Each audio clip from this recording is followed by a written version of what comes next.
Okay, this time, Sergeants, can we please start the recordings? PC recording is up. Cloud is rolling. Back to you, Sergeant Bradley. Okay, good morning and welcome to today's New York City Council hearing on Parks and Recreation. At this time, will all panelists please turn on your videos for verification purposes. To minimize disruption, place electronic devices on silent or on vibrate mode. If you wish to submit testimony, you may do so at testimony@council.nyc.gov. Again, that is testimony@council.nyc.gov. Thank you for your cooperation. Chair, you may begin. Thank you so much, Sergeant. Good morning, everyone. Going virtual, I don't have a gavel, so I'm going to gavel in with this stapler over here. Good morning, everyone, and thank you so much for joining our virtual hearing today before the Council's Committee on Parks and Recreation. My name is Shekhar Krishnan. I'm the chair of the Committee on Parks and Recreation and the council member from Jackson Heights and Elmhurst, Queens. I would like to acknowledge my fellow council members who are present today. We've been joined by council members Marte, Ung, Narcisse, Dinowitz, Menin, Holden, Lee, Velasquez, Moya, council members Carr, and council members Kagan. Thank you all for joining. And now I'd like to begin with my opening statement. Good morning and welcome to our virtual hearing on the issue of how the COVID-19 pandemic highlights inequity in the city's park system. The benefits of our parks are clear. They are critical for wellness, as access to open space has been shown to improve physical health and help reduce anxiety, stress, and depression. They even provide numerous economic benefits, such as savings in healthcare costs, savings in stormwater treatment costs, and increases in tourism spending and property values. During the height of the pandemic, when lockdown protocols started to close off New Yorkers to most aspects of city life, parks were one of the only resources that could provide some sort of recreational opportunities. As the weather warmed in the spring and summer, New Yorkers who were isolated indoors for many months craved to use their parks, playgrounds, athletic fields, courts, pools, and beaches once again. In fact, it is well known that park use increased tremendously during the pandemic. At no recent point in our city's history was the need to treat parks as crucial infrastructure highlighted more clearly than during the pandemic. And as I've always said, the issue of parks equity in our city is a matter of public health, is a matter of racial and economic justice. COVID-19 exposed serious flaws with how we provide open space and green space to all New Yorkers as a city. A brief history lesson for a minute. For most of the 20th century, the city properly funded its green spaces, helping to make it the nation's premier park system. In fact, during the 1960s, the city devoted a healthy 1.5% of its budget to the Parks Department. That's 60 years ago, the Parks Department budget was 1.5%. And today, we are fighting as a city to get our parks budget to 1%. Eventually, the financial crisis of the 1970s forced large cutbacks, and by the late 1980s, the parks budget had fallen to just 0.86% of the city's budget. The result was that many parks turned into places that New Yorkers avoided due to poor budgets and maintenance. A few statistics to reemphasize.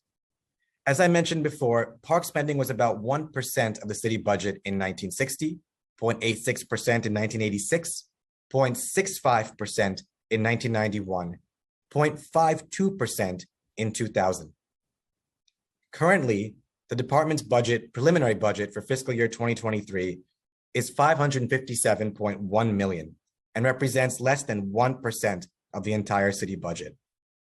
This is approximately $62.8 million less than the fiscal year 22 adopted budget of $619.9 million. In other words, we have seen over the years a serious decrease and disinvestment by our city government in our parks, and that has continued. This has resulted in conservancies being formed to supplement public funds with privately raised money for parks.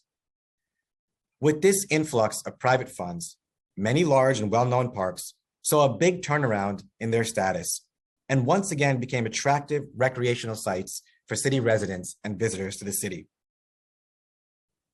However, there are other parks in our city that have not received the same amount of investment from our city government, raising the question of, as these private and public partnerships began to grow in our city, was this to augment the city's budget and investments in our parks, or was this to replace the city's public spending of our parks? Because those parks that don't have a conservancy, that cannot rely on private and public partnerships, have also seen a serious inequity in their investments. A somewhat recent example of this imbalance was in 2012, when some of the largest parks in our city received millions of dollars, between $20 and $100 million.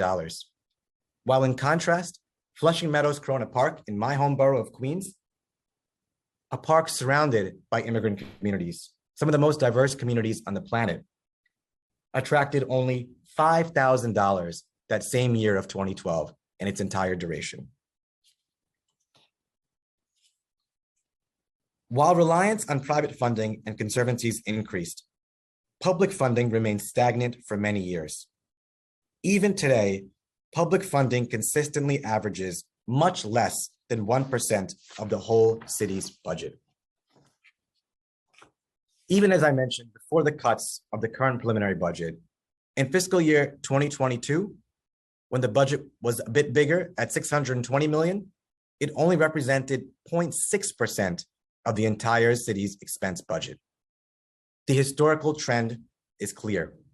We have not funded our parks sufficiently. The equity problem is clear. We have not invested in all of the parks of our city, especially those in communities of color. It is concerning to see that Mayor Adams' proposed fiscal 23 expense budget for parks totals only $557.1 million. That still represents only a little more than half of 1% of the entire proposed city budget of $98.5 billion. Considering that we are rebounding from since fiscal year 2022 with the parks budget, now is not the time to be cutting back on investments in our green spaces. The long-term result of all of this is that we have seen a great disparity in how parks in certain neighborhoods have greater access to private funding and other resources, do much better than smaller neighborhood parks in lower income neighborhoods that can only rely on public funding. While the council and administration in recent years have recognized and sought to correct this disparity with the implementation of the Community Parks Initiative and Anchor Parks Initiative, as well as the stated desire to increase the parks budget, COVID has highlighted how far we still have to go, how the access to parks and open space is still not equitable across the city. We can see this also in the maintenance services of our parks. There have been numerous maintenance deficiencies that have affected city parks for decades. A 2018 report by the Center for an Urban Future entitled A New Leaf, Revitalizing New York City's Aging Parks Infrastructure, found how our park system is aging rapidly. The average city park is approximately 77 years old, with roughly 40% of city pools having been built before 1950, with half of the Parks Department's recreation centers similarly built before that time. The department's waterfront facilities, from piers to bulkheads, marinas, and docks, are on average 80 years old. The report further highlighted that the average city park has not had any major investments since 1997. On top of that, through these budgets, we have seen that as public funding for parks has decreased, other agencies' budgets have increased. From fiscal year 2014 to FY 2019, the department's staffing levels in the Parks Department grew at a rate less than that of other city agencies, from 7,302 to 7,460. For example, while the Parks Department staff grew by only 2%, the Department of Corrections grew by 17%. While we are fighting to get green spaces in our poor communities of color, the same ones that are suffering most acutely from the absolute crisis at Rikers Island, we have seen our Parks Department grow barely in its staff, while the Department of Corrections staff has grown significantly. We have seen the way in which the lack of park space has been exacerbated by the COVID-19 pandemic. While we face a report in the federal courts calling for a federal receiver for Rikers Island. If that doesn't show you the disparity between how we prioritize resources for communities of color, I don't know what else does.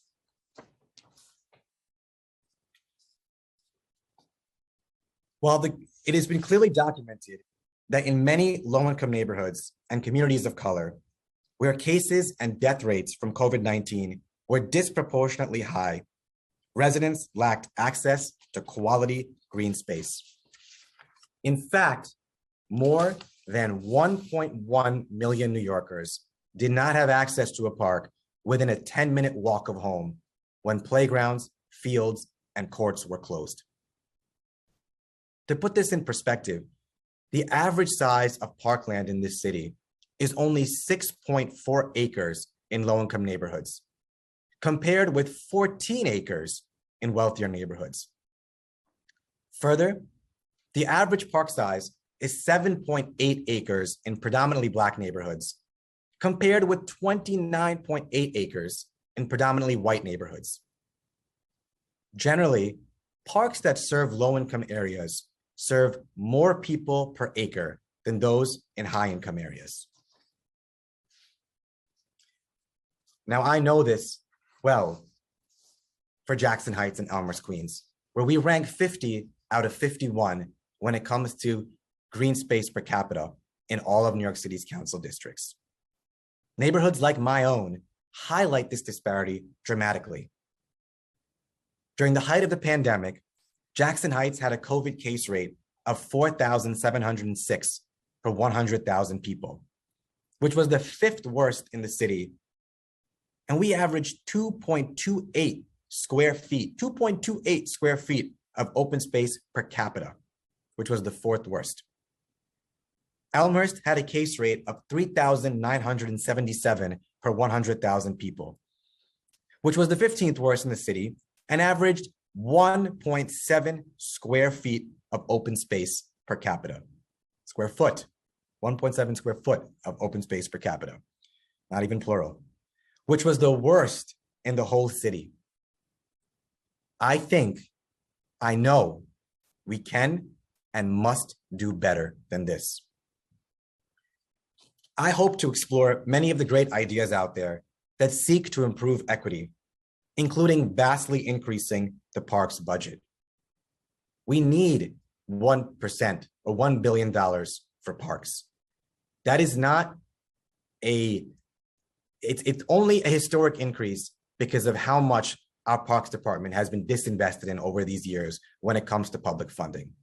But by all means, by all measures, it is actually restoring or trying to restore what we've historically at one point had in our parks budget. We must expand the Community Parks Initiative, ensure that money raised through parks concessions goes back directly to parks, and encourage the target of philanthropic donations to benefit a broader range of parks.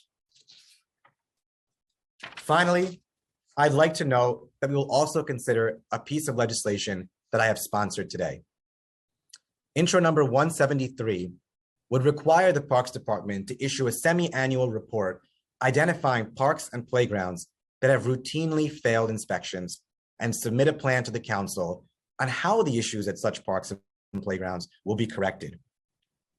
Regarding data from the Park Inspection Program, or PIP, recent years saw a trend of overall conditions and cleanliness features averaging acceptable ratings in the high 80s and low 90s percentage-wise. However, the most recent data indicates a slight drop since 2019, which I'd like to examine a bit as well, as whether the current PIP program is sufficient to indicate what the needs of the park systems are resource-wise. I think this bill can help us go a long way in knowing the areas of our park system that are in need of greater resources, of ensuring a timeline and accountability mechanism so those parks are repaired and fixed in a timely manner, and allow us a mechanism for directing resources to the areas with the greatest need. I hope we can use this hearing to reimagine how we can make a better and more equitable park system a reality for all New Yorkers in the short and long-term future. As we come out of this pandemic, we can do no less. Thank you.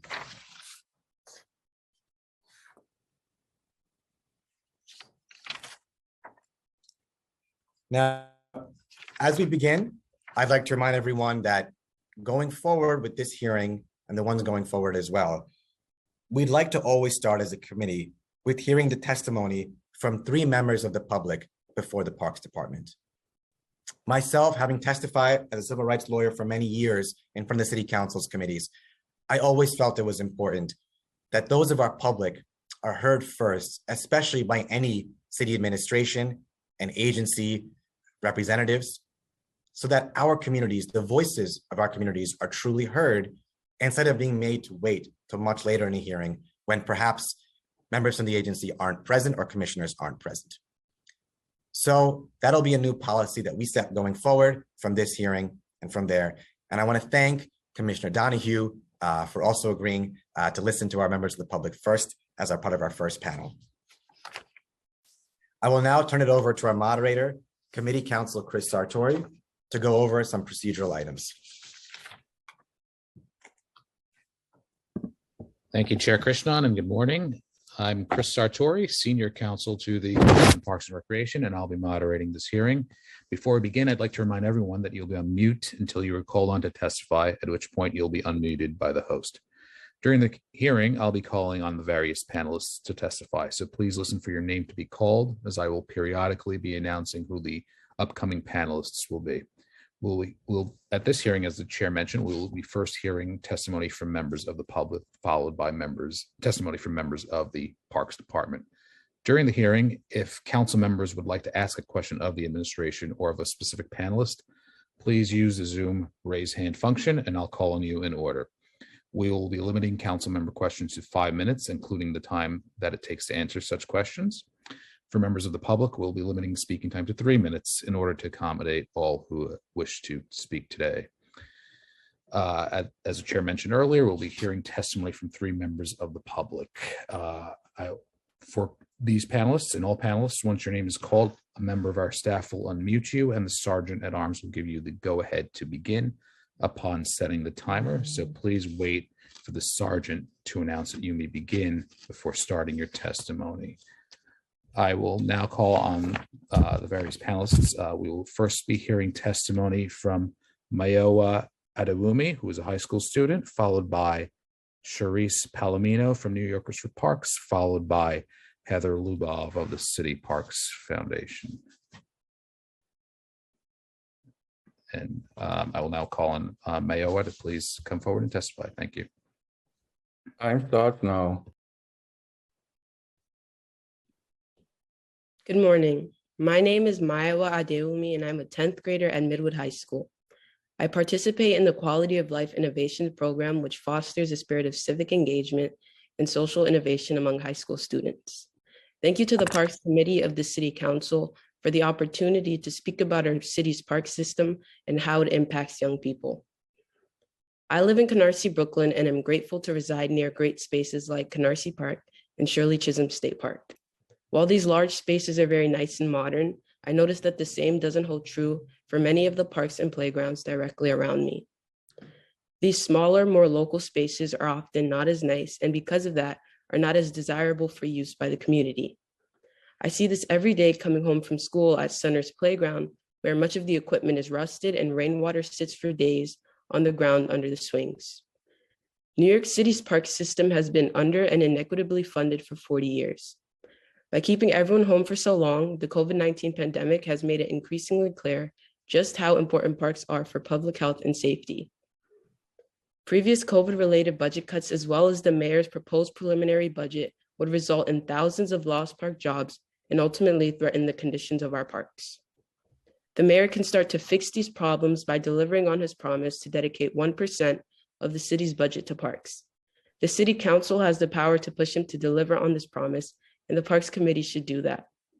Considering all that's gone on in the world and in the city, New Yorkers need a well-funded park system that is safe, clean, and equitable. Young people and communities of color deserve a better, more equitable park system. This is why New Yorkers for Parks, the Playfair Coalition, and student leaders like myself are asking for an increase in the parks budget to 1% of the city's budget. Thank you.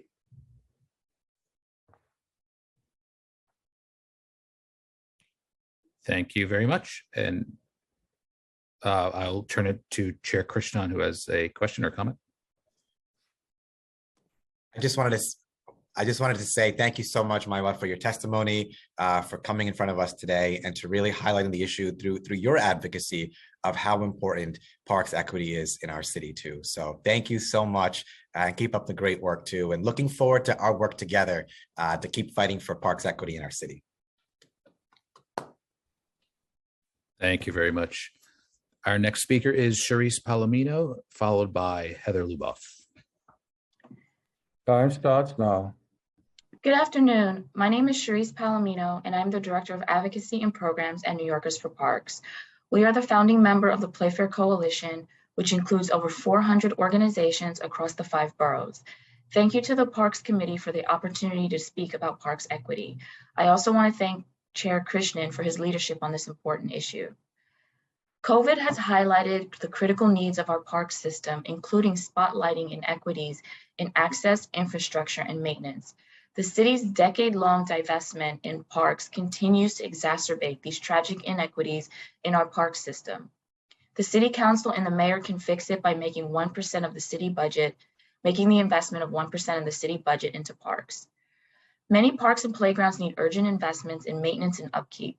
Parks like Oracle Playground in Fort Greene lacks basic functioning equipment for kids of all ages and abilities. And newly designed parks have workout equipment for the community, but many like Marcus Garvey Park still do not. Parks like Joyce Kilmer Park in the Bronx and Rufus King Park in Jamaica constantly have litter problems. With a well-funded parks department, our parks and playgrounds can be properly maintained. Too many parks advocates and community leaders invest their time volunteering to do jobs that the New York City Parks Department has not been able to adequately fund, like cleaning up parks and gardening. New York is the greatest city in the world with a park system that does not reflect modernity, nor have the proper infrastructure to support the climate crisis we're living in. We are overdue for a transformative investment in our park system.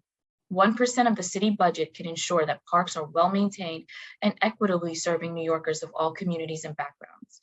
The New York City Parks Department does a valiant job maintaining these aging resources, but needs more funding to do so.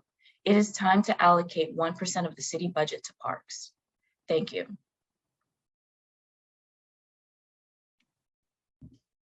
Thank you very much. And we do have a question from Councilmember Narcisse.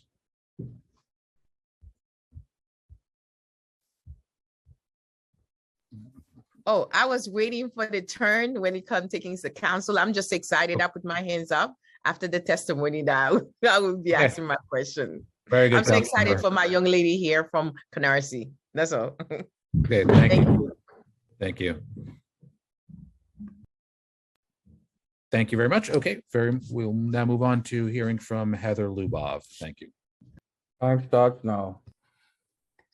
Good morning and happy Earth Day, everyone. Good morning, Chair Krishnan and members of the committee. I'm Heather Luboff. I'm the Executive Director of City Parks Foundation, and we are a citywide nonprofit that uses programming to bring New Yorkers into and to care for their neighborhood parks. We reach 310,000 New Yorkers in 350 parks each year through free sports, arts, and environmental education programs, and Partnerships for Parks, a community building program that we co-manage with New York City Parks, and that is a central broker in our city stewardship system. Parks are the most democratic public resources. Each community starts at a different place and needs different resources, and equity is only achieved when communities that have historically been under-resourced get more.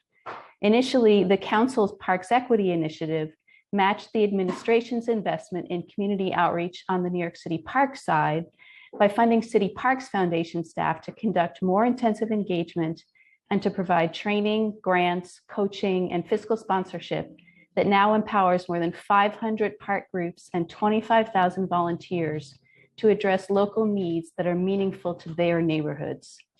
The initiative also provides each council member with funds to address hyperlocal programming needs in parks. Our surveys show how important this funding is. The overwhelming concerns of park groups today are funding and fundraising.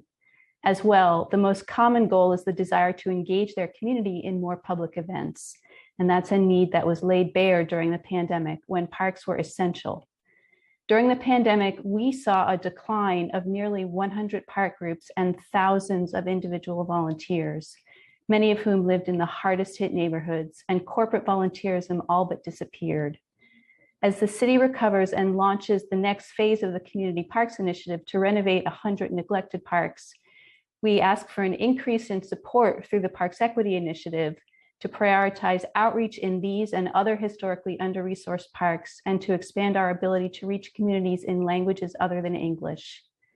During the pandemic, we encouraged resource sharing. We facilitated collaboration between funded conservancies and unfunded volunteer groups. And we administered a $7 million private relief fund that helped mitigate the impact of cuts to parks nonprofits during a time of increased usage. But the private sector cannot replace public support. The mayor's budget would result in the loss of thousands of jobs, threatening the livelihoods and conditions of our parks.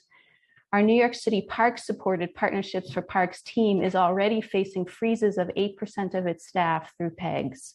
So we call on the city to recognize parks as essential infrastructure and keep the promise of 1% for parks, increase funding for the Parks Equity Initiative, and lead the way towards true equity in our open space ecosystem. Thank you.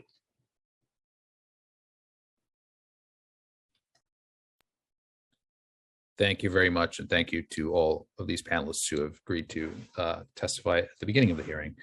We will now move on to testimony from the Parks Department. At this point, I will announce all the following panelists from the Parks Department appearing today include Commissioner Sue Donohue, Mark Vogt, Deputy Commissioner, Chief Operating Officer, David Ceron, Assistant Commissioner for Planning and Development, Alex Butler, Director of the Parks Inspection Program, and Matt Jury, Director of Government Relations. At this time, I'll administer the affirmation to each representative of the administration. I'll call on each of you individually for a response. So at this point, please raise your right hands. Thank you very much.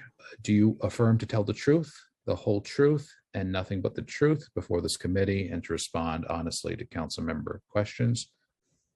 Commissioner Donohue? Yes, I do. Thank you. Deputy Commissioner Vogt? I do. Thank you. Assistant Commissioner Ceron? Yes. Thank you. Director Butler? I do. Thank you. And Director Jury? I do. Thank you very much. And at this time, I'd like to invite Commissioner Donohue to present her testimony.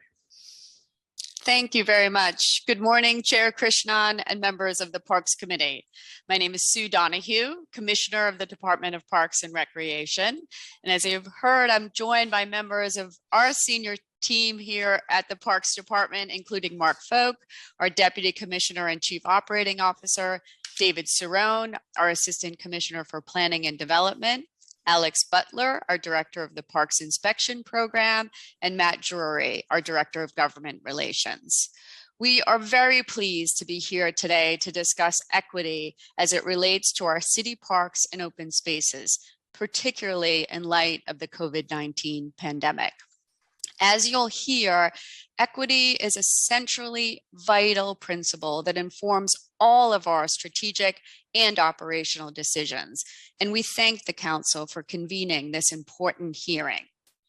It's especially fitting, as Heather noted, that this hearing is being held on Earth Day, a time when we commemorate the creation of the modern environmental movement and recognize the importance of working together to protect our planet. New York City Parks is the primary steward of over 30,000 acres of city park land, 14% of New York City's land mass, including 10,000 acres of natural areas.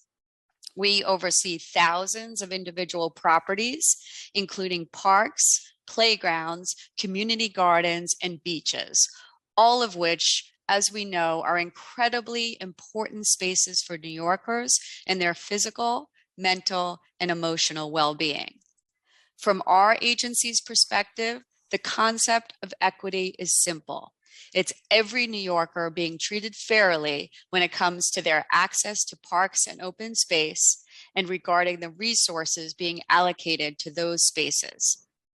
Our agency prioritizes equity in every aspect of our strategic efforts, and well over $500 million has been invested in recent years into several major capital and expense initiatives dedicated to improving park equity. We also utilize a data-driven approach regarding resource allocation and have developed creative strategies to increase access to park and parkland amenities across the city. The agency continues to advance its major equity efforts, most notably the Community Parks Initiative, which has already directed over $300 million in capital reconstruction funds for parks in neighborhoods that had seen perpetual underinvestment for decades. Historically, not all New Yorkers have enjoyed equal access to parks and open space, and we're dedicated to doing everything we can to change that. The agency is always exploring creative approaches that will increase access to green and open space for neighborhoods that are underserved, which can happen in a variety of fashions. We use open space ratios and walk to park metrics to guide our planning efforts and identify neighborhoods that are in the greatest need of green space. We have partnered with other city agencies, such as the Department of Education and the New York City Housing Authority, to improve and increase access to some of their recreational spaces for the public through the Schoolyards to Playgrounds program or various NYCHA campus improvements. Vacant and underutilized land is extremely scarce in New York City, and the complexity and duration of the city's land use review process for each parcel often discourages property owners who might otherwise be willing to sell to the city. However, we remain dedicated to exploring every opportunity to add new sites to our portfolio and have successfully done so in recent years, including Brookfield Park in Staten Island, Chelsea Green in Manhattan, and additional portions of Bushwick Inlet Park in Brooklyn. Our agency is laser focused on making our parks the best they can be, and we are privileged and blessed to have the support of New Yorkers all over the city, many of whom have formed local park groups that help provide tremendous added value to our parks, providing stewardship and volunteer care, as well as programming that helps activate our parks in vibrant and fun ways for everyone to enjoy. Our Partnerships for Parks team, which is a unique joint program with the City Parks Foundation, as Heather recently described, cultivates and supports a growing network of local grassroots groups of all sizes. Over 500 community groups and more than 25,000 volunteers. These New Yorkers care for, advocate for, and activate parks, particularly in high-need areas. and they engage an immense array of individuals, along with larger organizations and businesses in this important effort. Our Partnerships for Parks team provides a wide range of resources to local groups that care for parks, including workshops and coaching, supplies and materials, small grants, and on-the-ground logistical support to make sure these groups meet their potential, which ensures our parks can meet their potential as well. Our commitment to equity also shapes our daily maintenance efforts, as we are dedicated to keeping all of our parks and playgrounds in the best condition possible. Over the years, we are proud to have consistently exceeded our performance indicator targets in the Mayor's Management Report for overall park condition and overall park cleanliness, even in the face of tremendous challenges. To help make that a reality, our staff uses a variety of tools and approaches to ensure that all of our properties are getting the resources they need in a fair and equitable manner. Firstly, I have to recognize the incredible hard work of our dedicated park staff who are responsible for the maintenance of our green spaces. There are a wide variety of maintenance staff roles, including full-time year-round staff, seasonal staff, as well as positions filled through our Parks Opportunity Program, which is administered in coordination with our fellow city agency, the Human Resources Administration. Some of our maintenance staff serve on fixed post crews who primarily maintain a given park or playground, along with its comfort station and other amenities. Others work as part of mobile crews, cleaning parks and playgrounds along a pre-assigned route, traveling from site to site as a team. On a daily basis, our park workers are able to observe conditions in the spaces they care for, address issues as they arise, and report serious concerns to their supervisors. Turning to the topic of the legislation being formally heard today, we actively monitor and inspect the condition of our parks in several ways, including the Parks Inspection Program, or PIP, which is independently administered by our Operations and Management Planning, or OMP division. PIP is a detailed, objective quality assurance program, which is conducted independently from the agency's maintenance and operations staff. For close to 4 decades, PIP has helped to ensure that our parks are well maintained and welcoming for New Yorkers and visitors alike.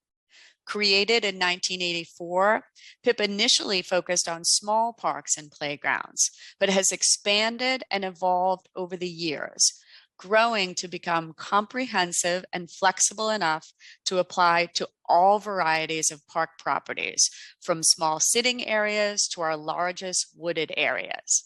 The ratings developed by this rigorous and independent inspection program are a valuable management tool.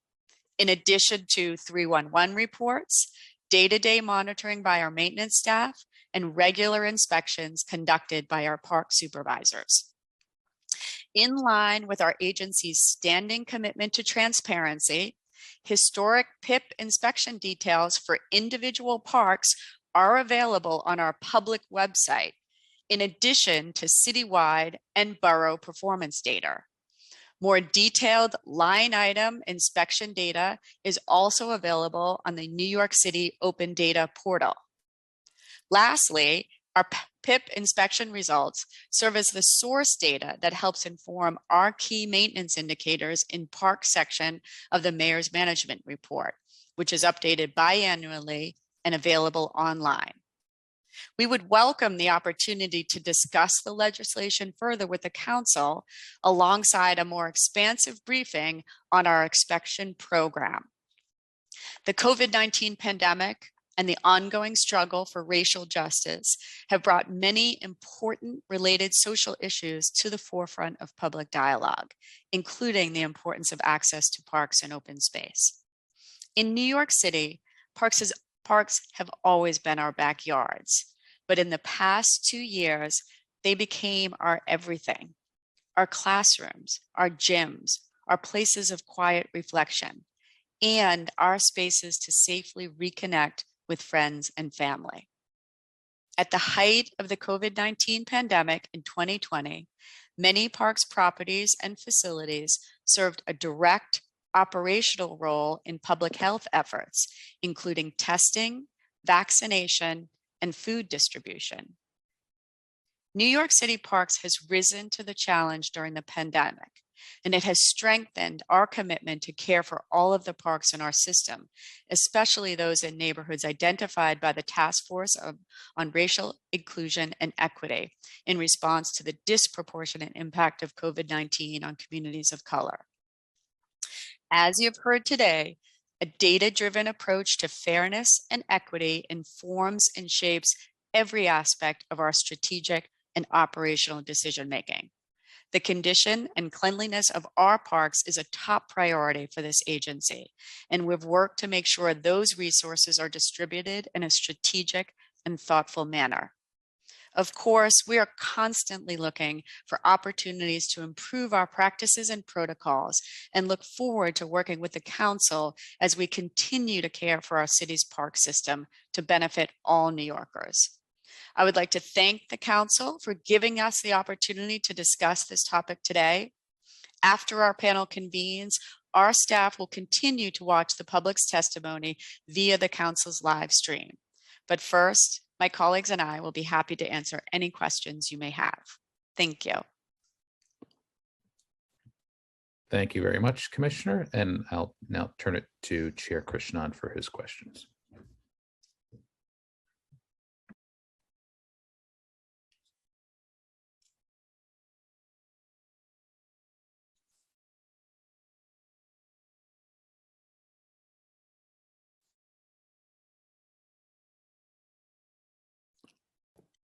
Thanks so much, Chris. Thank you, Commissioner, for your testimony. We really appreciate hearing your perspective on the Parks Department. And thank you to all the great work of all our Parks employee staff that keep our parks running every day. We have just a few questions, and I also want to acknowledge that Councilmember Ressler has joined as well. Commissioner, my first question is, how has the COVID-19 pandemic encouraged the Parks Department to think about how the city can add more open and green space or build more parks in neighborhoods that currently lack quality access to open space? Thank you, Chair Krishnan, for this question. As we've discussed, and I think you're aware, the Parks Department has a long history of innovative and thoughtful approaches to expanding access to open space, whether it be through our schoolyards to playgrounds program, whether it be through our community parks initiative, whether it be through our Parks Without Borders initiative, which was about just opening up parks and making them more welcoming and accessible. We think about plazas, we think about green streets. We think about greenways. We're really anxious to move forward on opportunities to expand access and to greenways across the city. We are constantly looking for innovative approaches to adding and increasing access to our green spaces. We know how important it is, and we're always looking at innovative approaches. Thank you. And I am heartened to hear also the more expansive view of parks as well. We've talked before, you've come and visited 34th Avenue or Open Street in Jackson Heights. The vital role it's played for us during the pandemic, and the importance of thinking about that as park space as well, and how we bring more green to 34th Avenue. So I appreciate that of the parks as well. What is the current total budget allocation for parks maintenance citywide, and how does that compare to the prior 3 fiscal years? So in terms of budget, just bear with me one sec. So our total budget for park maintenance citywide is $430 million. This is larger than the last 3 fiscal years, but it does include $70 million of federal stimulus funding that was related to COVID. And how does that compare to the prior 3 fiscal years? It's $430 million today. FY21, it was $330 million. FY20, it was $380 million. And FY19, it was $350 million. Thank you. And we had our budget hearing. We'll have another one coming up as well. But I would like to ask a bit about, as we mentioned before, $1 billion or 1% for parks is crucial, and restoring funding we've lost over the years. So since our last hearing as well, I'd like to ask about what is the agency's commitment to securing the stated promise by the mayor of 1% for parks, and has there been more reflection by you, by the Parks Department, by the administration on how we get to that goal? Thank you, Chair Krishnan, and appreciate the question. As always, we are looking for ways that we can add resources, work with our partner agencies to continue to support the Parks Department and our efforts. As we all know, the city is coming out of a very challenging time with COVID, and we are continuing, ongoing discussions with City Hall. This is an administration that's very committed. We know is very committed to parks and open space and equity in the city. So those conversations are ongoing. Thank you. And we look forward to hearing in the executive budget that comes out soon, where how the administration intends to fulfill its promise. We have a hearing on equity today, but achieving 1% for parks or $1 billion is a crucial part of the fight for equity. As we've already heard from testimony from the public as well, the 1% of the budget of $1 billion for parks would actually be helping so many communities that don't have access to green and park space. And from an equity standpoint, when we think about the lack of resource, when we think about the divestment from parks over decades, I could not think of a more powerful and effective way to address the need for equity and parks equity than to increase our parks budget to 1% or $1 billion. My next question is, what, if any, parks under the department's jurisdiction that operate with a conservancy agreement are able to keep any portion of revenue earned from concessions operating within their boundaries? Can you talk a bit more about that? Yes, absolutely. 12 of our licensed partners keep some or all of the revenue earned from concessions. And, oh, sorry, go ahead. And we have 20, that's of 25 groups that operate under a license agreement with the city. And so 12 overall, it's 12 out of 20? 25 who have an operating agreement or a license agreement with the city. 12 of those keep some or all of the concession earned from revenue. Okay. Revenue earned from concession, sorry. Got it. And do you have a more specific sense of the percentage that's kept towards of concession revenue when you say some to all with those 12 parks? How does it break down in terms of how much roughly, what's the range of percentage, and how many are able to keep all, how many are able to keep some? It's a wide variety, but it's generally either 50% of the concession revenue or 100% is the range. Okay. And how many are able to keep 100% of the revenue? Of that 12, 1, 2, 3, 4, 5, 6, 7 are able to keep all. 7 are able to keep all? Mm-hmm. Okay. Thank you. And I think I noted this before as well, but just wanted to note again that Councilmember Ressler has joined our hearing as well earlier. According to the Center for an Urban Futures report on parks infrastructure, the Parks Department had a staff of over 11,642 in the 1970s at the height of the fiscal crisis. What is the current full and part-time maintenance workforce? Thank you, Chair Krishnan, for the question. So for our maintenance and operations workforce, year-round staffing is 2,300, seasonal staffing is 5,000 for a total of 7,300 M&O staffing. And then in addition to that, we have additional administrative and support staff. So kind of other staffing that supports that the total number then goes to 9,900. But strictly M&O staffing, that total is 7,300.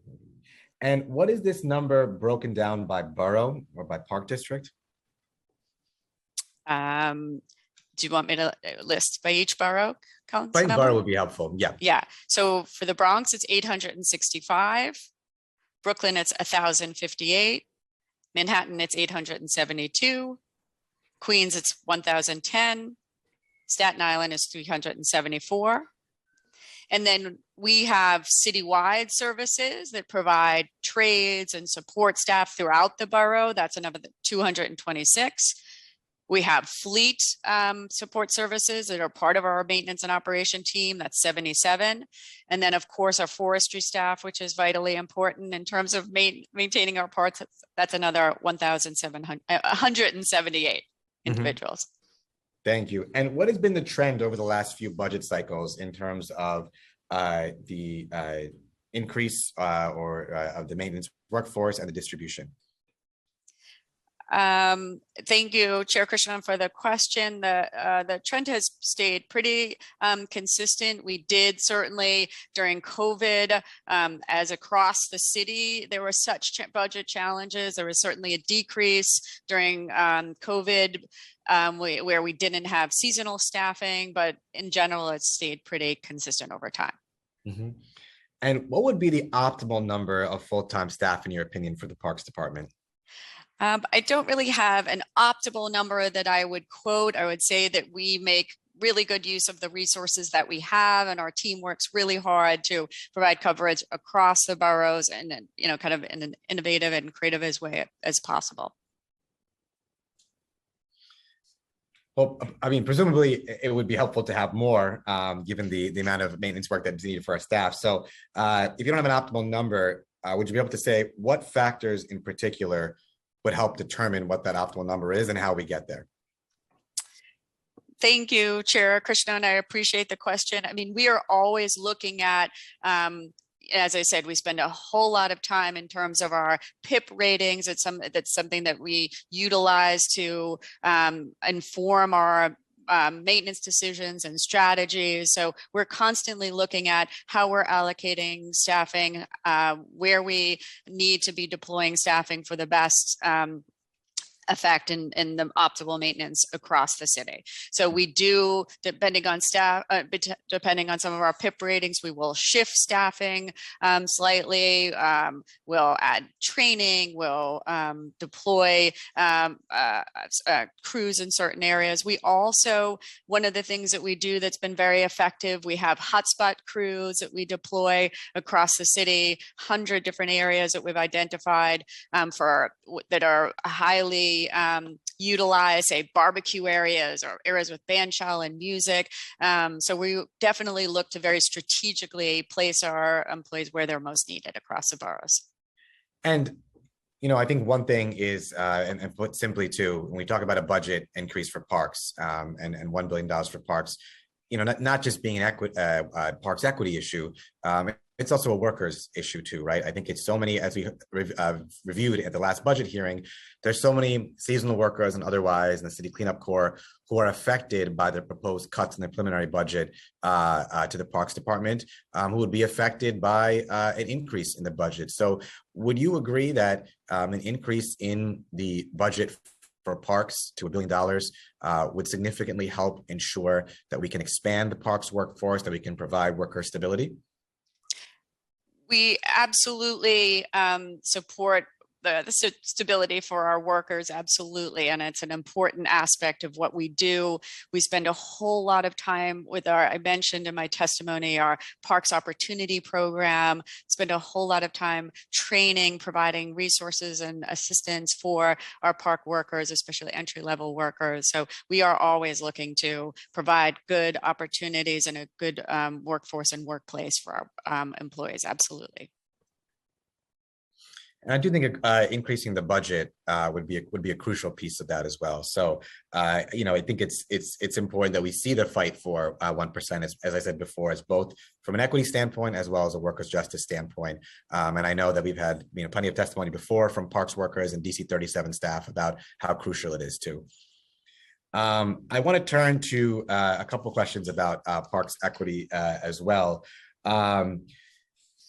How many private organizations, whether they are referred to as conservancies or alliances, I think you already answered this, but we can do it again, currently maintain and operate a Department of Parks pursuant to an agreement or contract with the department? Is that 25? Yes, that would be 25. Mm-hmm. And what is the number of friends of groups and other volunteer type groups that the Parks Department interacts with? That's in the hundreds, Chair Krishnan. It's an incredibly important aspect, and really something that we are so blessed to have be part of the park system is the dedicated volunteers and park organizations. As I said, our Partnerships for Parks group alone works with over 500 community-based organizations.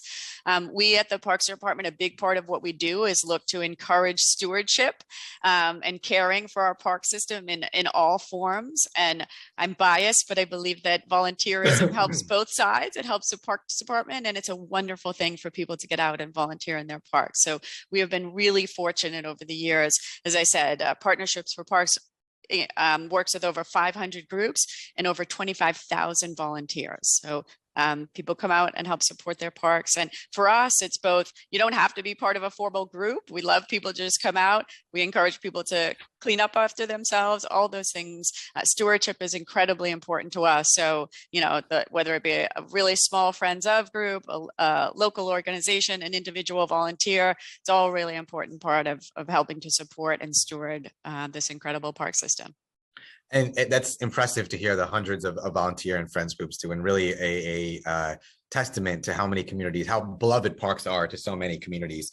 You know, one of the things that brings to my mind, especially in a community like Elmhurst and Jackson Heights, where we've often had to take care of our public spaces, whether parks or plazas, on our own with, you know, they've been, I used the example in the plaza context of Diversity Plaza, that when it was installed by the Bloomberg administration, we had done work over years as a volunteer group to really bring in more resources with no support from the city. And so one of the biggest concerns is, you know, when you have the friend groups or volunteer groups, oftentimes the burden they bear is so high with little support and infrastructure from city agencies. And so it's not sustainable as a model.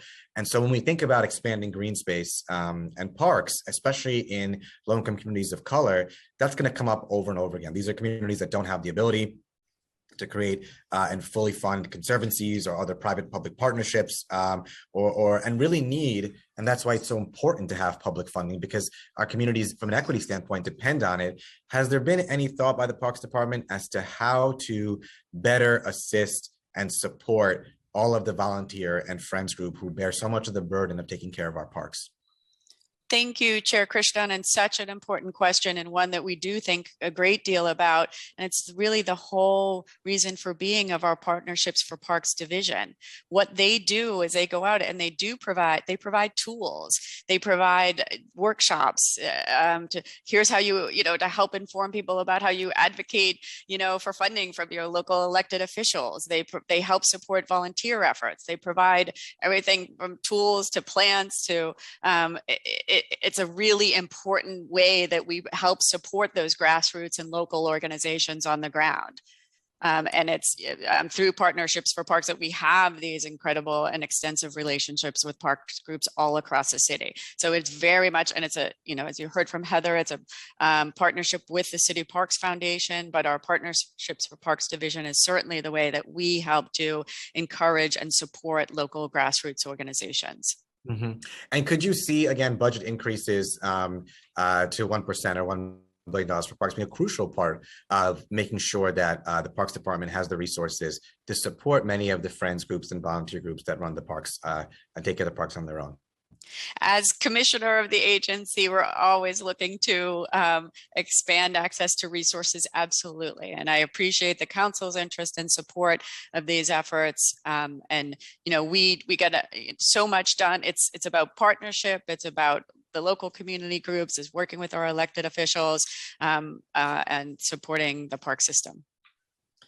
And, I want to just emphasize that point again, too, because I do feel like that is a crucial part of when we think about expanding public funding for parks. And, there are as I said before, there are public-private partnerships that do well, that are able to maintain their parks, but that shouldn't be a reason to retreat from public funding and parks funding, because really it's the public dollars that help support so many of our volunteer groups that are otherwise overburdened. I hear so much from constituents in my community too that take care of our parks and public spaces, the shoestring budgets they're on, and how difficult it is for them as volunteers to make it work. So I do think it's critical the Parks Department maintains a focus on this as an equity point. From an equity standpoint as well, I do want to go through a few pieces of data that our Parks Committee did such a great job putting together, and that we hope to also publicize further as well. But in the briefing papers before this hearing, I just want to point attention to a couple different excellent maps that really showcase the disparities. When we talk about equity and we talk about how that's been exacerbated by COVID, for example, on page 16, there's a map that shows park acreage per 100,000 residents that exist in each zip code throughout New York City. And the zip codes are colored in varying shades of green. Darker areas indicate greater amounts of park acreage compared to lighter shaded areas on page 16. And on top of that, there's an overlay of purple outlines that show the zip codes in the bottom 25% of park access in the city. And so in other words, what you really see, and park access is defined as the amount of functional park acreage available to a resident within a 10-minute walk. And what you see is while each overall, the overlay between the areas that have park access and within 10 minutes, while each borough has at least one zip code in the bottom 25% of park access, the cluster of zip codes in Queens really stand out in having some of the least amount of park acreage that's accessible, and that includes Elmhurst and Jackson Heights. And the map powerfully shows how this disparity is portrayed and how it particularly impacts Queens especially. I also want to take a look at the page 17, the COVID death rate map. And what you see is the map here, which again shows the COVID death rates per 100,000 people that exist in each zip code throughout the city. The zip codes are colored in varying shades of blue. Darker areas indicate higher COVID death rates compared to lighter shaded areas. There's an overlay of a red outline that indicates the zip code, whether the zip code is in the bottom 25% of park access. So in other words, you have a map showing the distribution of COVID death rates, and then a red outline to show how those areas of death rates match up to bottom 25% of park access. And you see that several zip codes with higher numbers of COVID death rates are also in the bottom 25% of park access. For example, Jackson Heights has the 16th highest COVID death rate at 699 deaths per 100,000, and the 6th lowest park access at 5 acres per 100,000 residents. On page 18, we also have a map here that shows median household income and also how it's overlay of how it compares to park access in the bottom 25%. So the colors, again, the dark blue shows a higher median income compared to a lighter shade of blue, which shows lower income. And the red outline shows, again, which areas are in the bottom 25% of park access in the city. And what you see, again, is that, for example, areas that are a lighter shade of blue and outlined in red have a lower median household income, are in the bottom 25% of parks. So you're seeing the overlay between household income and park access. And you see, for example, that Morris Heights, Mount Hope, and University Heights in the Bronx has a median household income of $29,000, give or take, and access to 22.8 acres per 100,000 residents. Finally, on page 19, we see a map of the same distribution, but by race and communities based on percentage of non-Hispanic white residents in each zip code, and then an overlay of which ones are in the bottom 25% of park access. And what you see again is that, for example, 3.7% of the residents in East Flatbush are non-Hispanic white. So roughly 96% Black and brown community, and they have access to 6.8 acres of parkland per 100,000 residents. So however you look at these maps, by household income, by race, by COVID death rates, you see there is a clear correlation or clear overlap between these factors and communities with lower income, communities of color, communities with high COVID rates. And there are maps as well in the briefing papers that follow or charts on pages 22 and 21 that further combine all these variables together too. But I want to take those as a snapshot and just to say, you know, I think these maps powerfully show from our Council's Parks Committee the inequities in our system by any of these measures.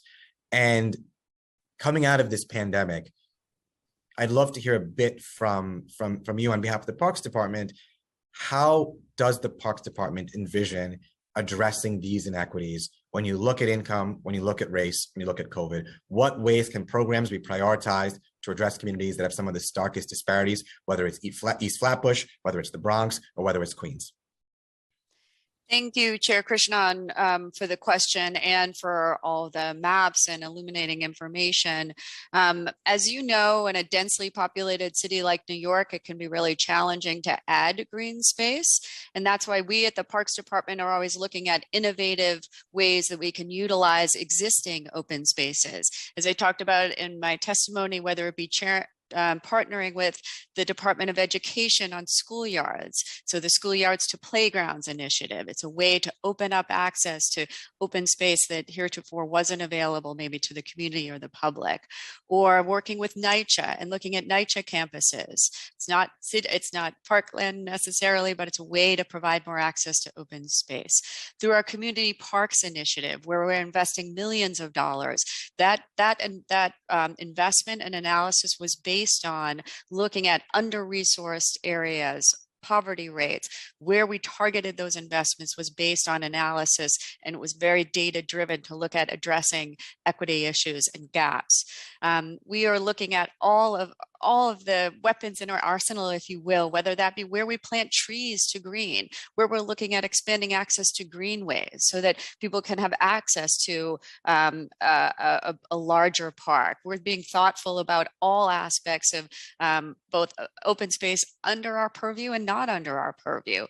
We think about our forested areas, our natural areas, our trail system. There are many different avenues by which we are looking to add to be innovative with adding to and creating open space, but greening existing space. And as you know, we look at the entries to parks. I talked about the Parks Without Borders initiative, opening up our parks, making them more accessible and friendly. So really in every aspect, every angle that we're looking at open space, we're looking to do that as equitably and make them as welcoming and accessible as possible. Well, I appreciate that, and I also look forward to us working together on those issues. And 2 points you mentioned in particular, as a member of the Education Committee and also a public school parent, I think the issue of looking at schoolyards to playground conversions is so crucial, not just from a creating more park space, but also from an education standpoint. It's a way to make sure our students have opportunities for physical activity, to get out more, and really shift the focus of education away from just Common Core subjects and make for a more well-rounded education. Same thing with NYCHA. As a housing lawyer, I've seen too often representing NYCHA tenants, the pervasive lead paint in buildings, the lack of repairs by NYCHA, while at the same time, the playgrounds are in utter disrepair too. And so the notions of focusing on our public schools and our public housing, I think is crucial. Speaking about the Community Parks Initiative, just a few more questions from my end. How have the projects that are being developed under the Community Parks Initiative and the Anchor Parks Initiative been affected by the proposed FY23 Parks budget? Thank you, Chair Krishnan, for the question. And I'm pleased to say that the Community Parks Initiative has not been at all impacted by the present budget. We are on track with our as part of the initial CPI program. The city invested $318 million to complete capital reconstruction on 67 different parks. 64 of 67 are complete. And then last year, $500 million in baseline capital funding was allocated, $50 million a year to complete renovations at 10 sites per year for the next 10 years. That has not been impacted at all. None of that, the CPI initiatives have been impacted at all by the budget. And how many projects are fully funded under these initiatives and currently in construction? So as I said, we have 64 of 67 are complete. The construction is complete. We have one site that's in construction and 2 sites that are in procurement. So of those 67 original that we announced, 64 out of the 67 are done. 1 is in construction, 2 sites are in procurement. And then as of the new baseline funding that was allocated in fall of 21. We've got 10 sites that are moving forward. Those 10 sites were announced in fall of 21, and 3 projects have started design thus far with community input meetings, and the remaining 7 projects are expected to start design by mid this year, mid 2022. Thank you. And this turning to a couple questions about the Parks Inspection Program. Does the Parks Department reallocate or increase maintenance resources when a specific park or playground does not meet the PIP inspection criteria? Thank you for the question, Chair Krishnan. I appreciate it. And we're always happy to talk about our parks inspection program. We use multiple indicators when making decisions about how we allocate resources. That includes PIP cleanliness ratings, 311 reports, and staff observations. So we will at times reallocate staffing as needed. If we see problems recurring from the PIP inspections, we'll go in and we'll do additional training, we'll put additional focus on certain areas, but we use multiple different indicators to make these decisions. And how did COVID affect the PIP process?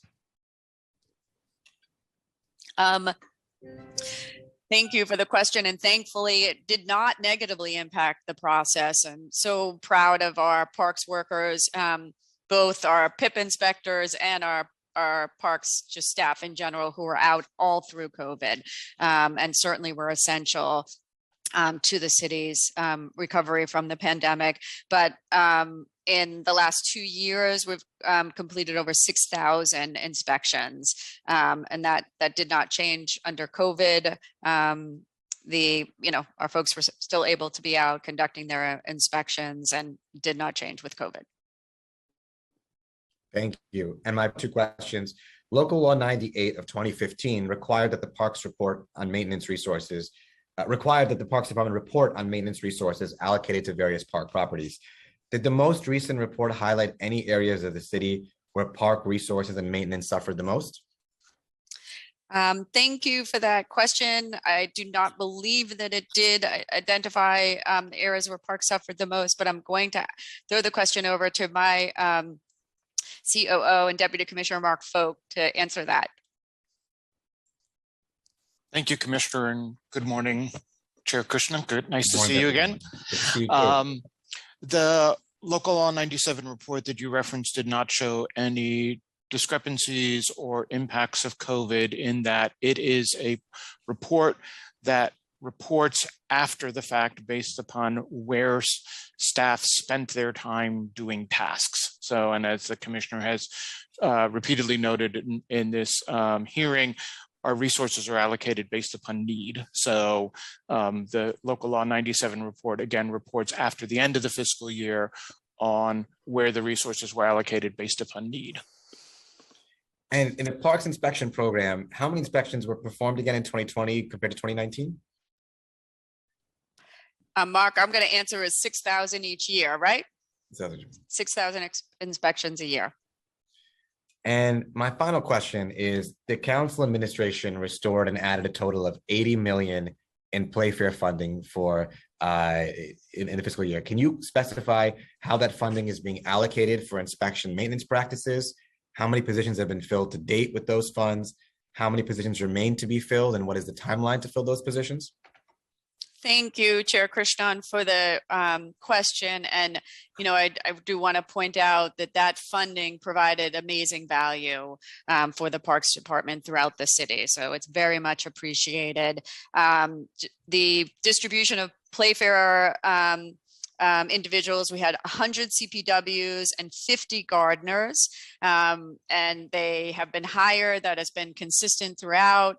The way they were distributed was based on a number of underperforming sites in each borough as well, determined by PIP ratings for the CPWs and the number of horticultural areas for the gardeners. So they've all been hired, they were distributed, and they have been incredibly valuable throughout the system. Thank you. No further questions from my end, and I'm going to turn it back over to our moderator, Chris. And I want to thank you, Commissioner, for your testimony and for answering all of my questions, and for now answering the committee's questions as well from my colleagues. Thank you very much, Chair. Thank you, Commissioner. At this point, I will now call on other council members to ask their questions in the order that they have used the Zoom raise hand function. Council members, if you'd like to ask a question, just a reminder, please use the Zoom raise hand function, and you'll be limited in 5 minutes to your question and answer period. The Sergeant at Arms will keep a timer and let you know when your time is up. You should begin once I've called on you and the Sergeant hasn't given you the go ahead to begin.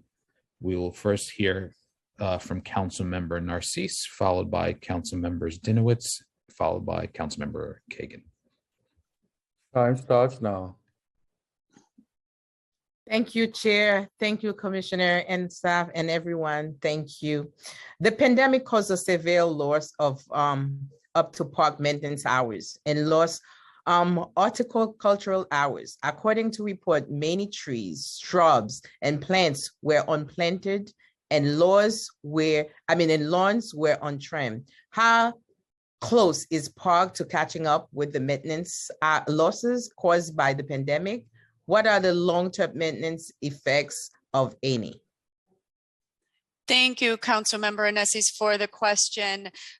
We did certainly suffer during the height of the pandemic. And as I mentioned earlier, we did have a loss to our seasonal plan during 2020, but that seasonal plan was reinstituted coming out of COVID. So we had it for last summer. We feel like we have very much recovered from the challenges during that period and are able to, and using our PIP inspections and using the resources at our disposal, are very much able to maintain the park system. Okay.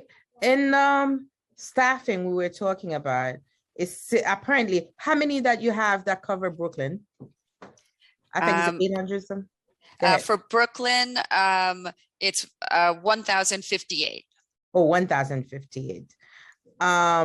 So if I echo on Moya, the park in Canarsie specifically, I know Minnie's, but since she mentioned about Canarsie Park, is there any reason that the park's lapidated like this? Like why we have so many staff and we have the money in the budget sometimes? And I know we've been having a little slowdown bringing the budget up, but what happened? I'm sure it's not only Canarsie Park, and I have witnessed it too myself personally.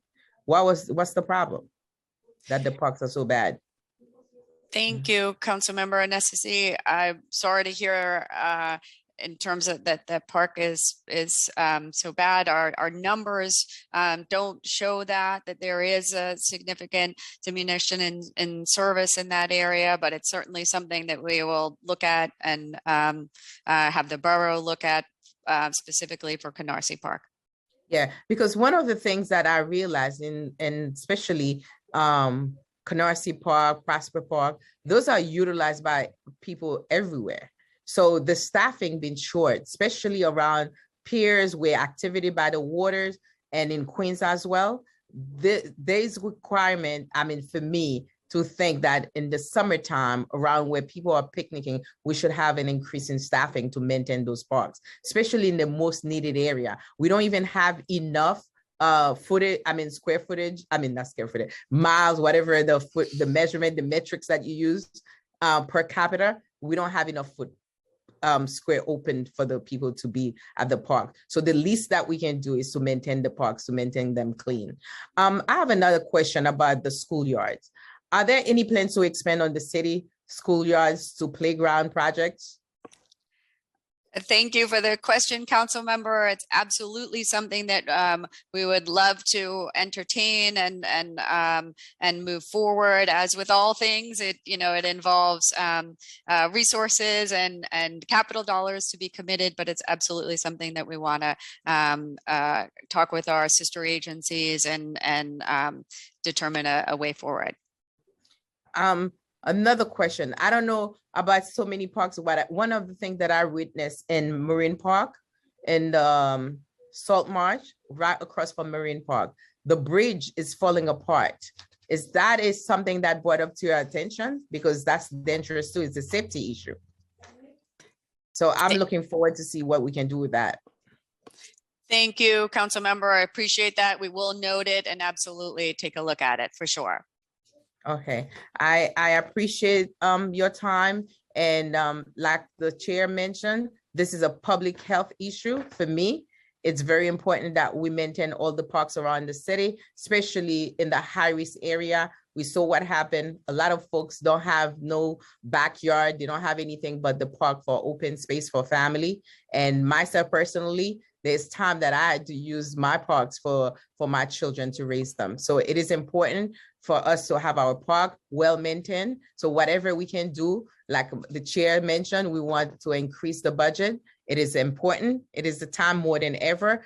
COVID has highlighted the problems that we face in our community. So thank you for your help. And I'm looking forward to make the city a place where we can live, work, and enjoy our parks. So thank you so much. Thank you. Thank you very much. Next up is Councilmember Dinowitz, followed by Councilmember Kagan. Time starts now. Thank you. Happy Earth Day, everyone. Chag Sameach. Thank you, Chair, and thank you, Commissioner Donahue. At first, I want to thank you. You have a great staff. You have great parks maintenance workers in the Parks Department. You're always very responsive to the needs we have in District 11. I know you won't exactly say it, but we all know the Parks Department needs more resources. So I'm looking forward to working together to making sure you get the support you need so that our parks and communities get the care and attention and support that we deserve. So I've been hearing this word access a lot, accessing our parks, that's how important it is. When I hear access and accessibility, I think access for everybody. So accessibility, ADA compliance, Americans with Disability Act compliance, it's vital to ensuring equity and that everyone has the ability to enjoy our parks. So, I think about our playgrounds, like our children may have a disability. Maybe a kid's a grandparent wants to play with them on the jungle gym area. There are no ramps. Maybe a kid's older brother or sister has a sports injury. Not to mention, we have children with autism spectrum disorder or a vision or hearing disability. We want to ensure everyone can access our parks, regardless of their permanent or temporary disability, their visible or invisible disability. So can you share with us what % of our playgrounds have inclusive elements, like ADA compliant swings and ramps, and how that compares across the borough?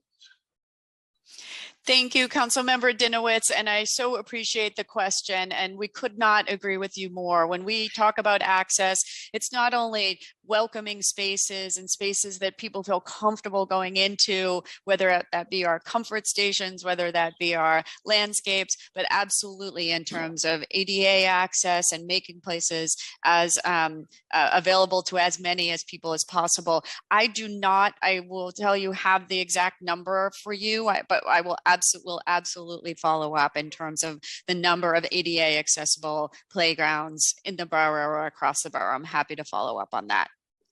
Right, and there are different ADA elements, including wheelchair accessible comfort stations, ramps on the jungle gym areas, swings, sensory activities for people with different types of disabilities. And so, have the pandemic era cuts? I am assuming that you're working towards making all of our play spaces ADA compliant and welcoming.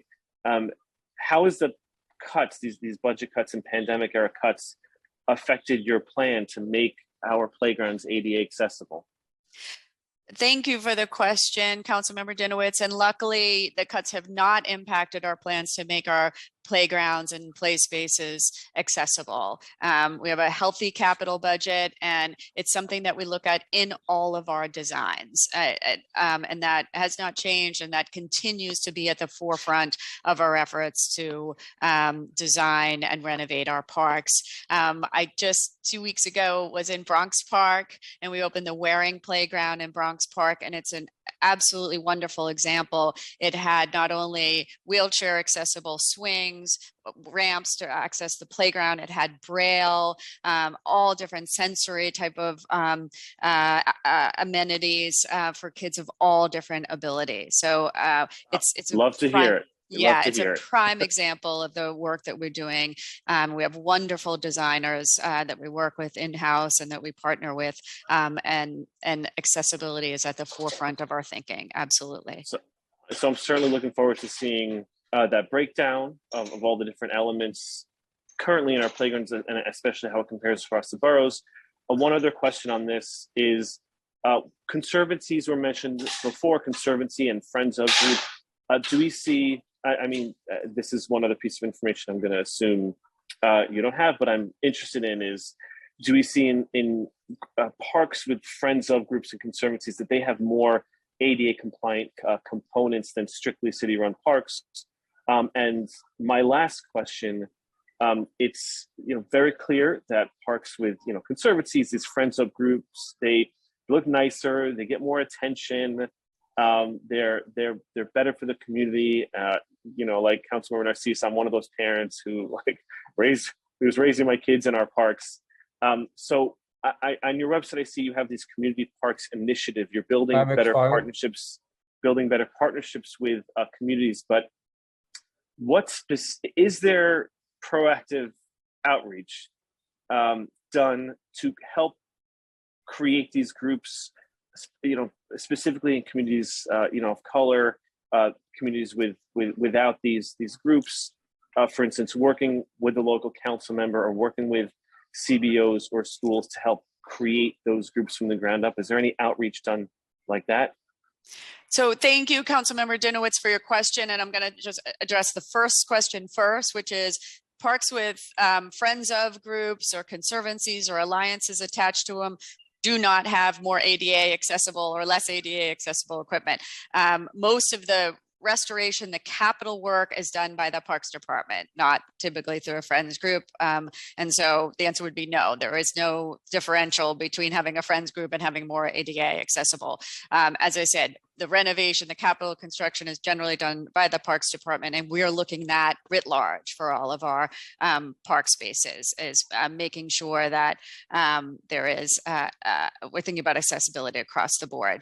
And then right, but just sometimes, and I just mentioned that sometimes these Friends group or conservancies may be able to lobby or advocate for things more than the parks without those groups. That's why I'm interested in kind of seeing that comparison, understanding they don't directly do the capital work, but their advocacy may impact which parks do have that compliance. So that's why I'm really interested in seeing that. Yeah, but I would just state that, we also are following this ADA regulations with any renovation that we do. There are standards that we are held to. So not only are we very much interested in and actively looking at that throughout our design, we're also, any renovation is going to have ADA standards that we're adhering to. So that's across the board, across the park system, we're looking at that. And then in terms of your question about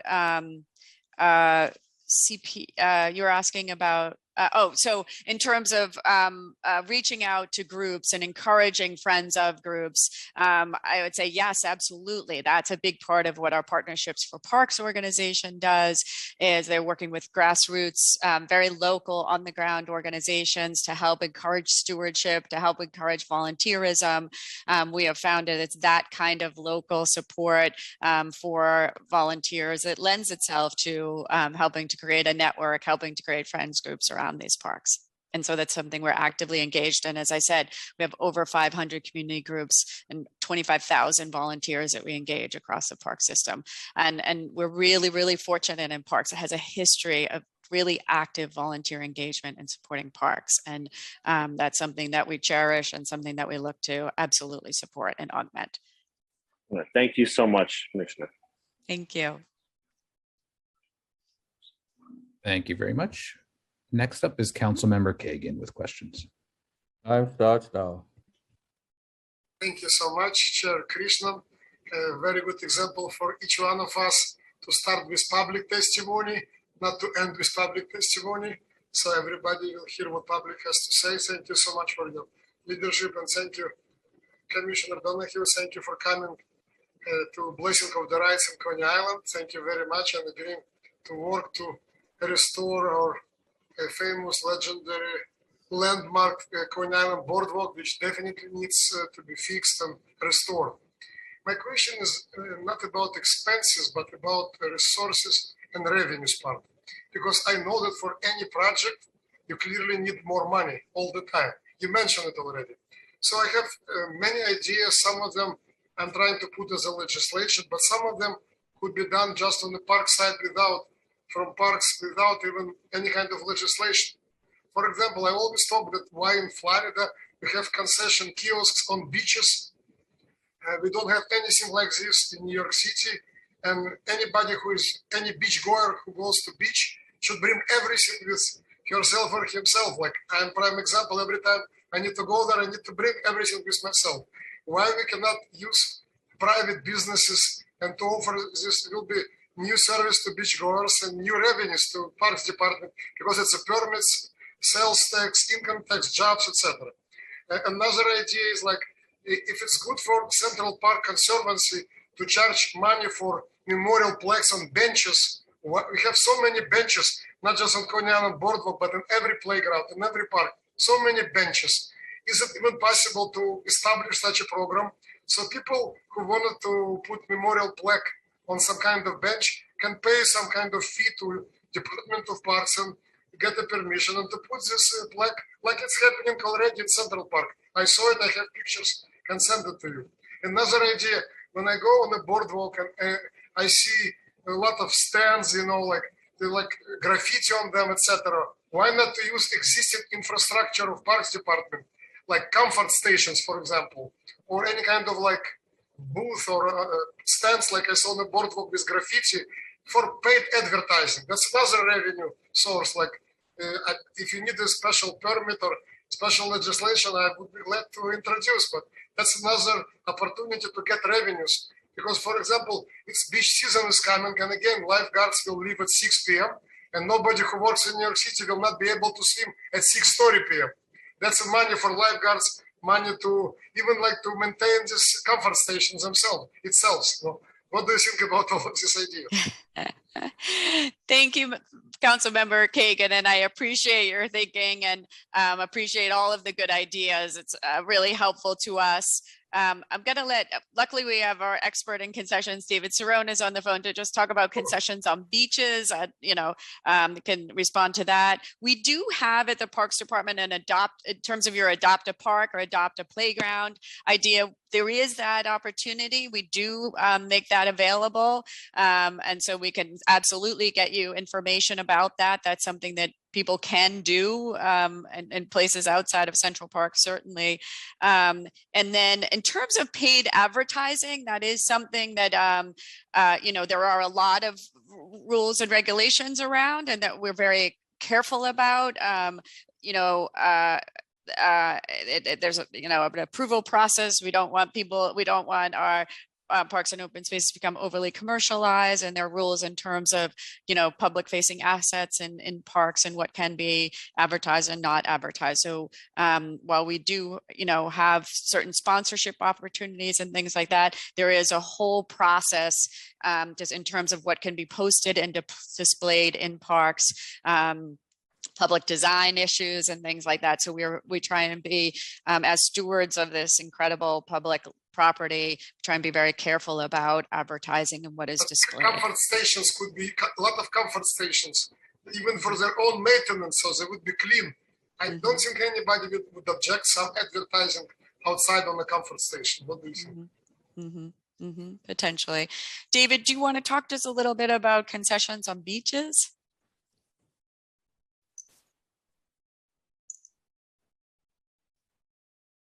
I think we just need to Hi, Councilmember Kagan. Thank you for the question. I think, with regard to beaches, I mean, in particular, Coney Island, I have to say, it's an amazing asset, not just for Brooklyn and people, Coney Island, for all of New Yorkers. I go there quite a bit with my family, and it's amazing. we have a number of concessions there with the boardwalk, with Luna Park, the Wonder Wheel. We also partner with the Coney Island Alliance, and they provide a variety of different food options really across the boardwalk. So we're not always just centered on that amusement district. I think with regard to sand, I mean, I will absolutely take another look at it.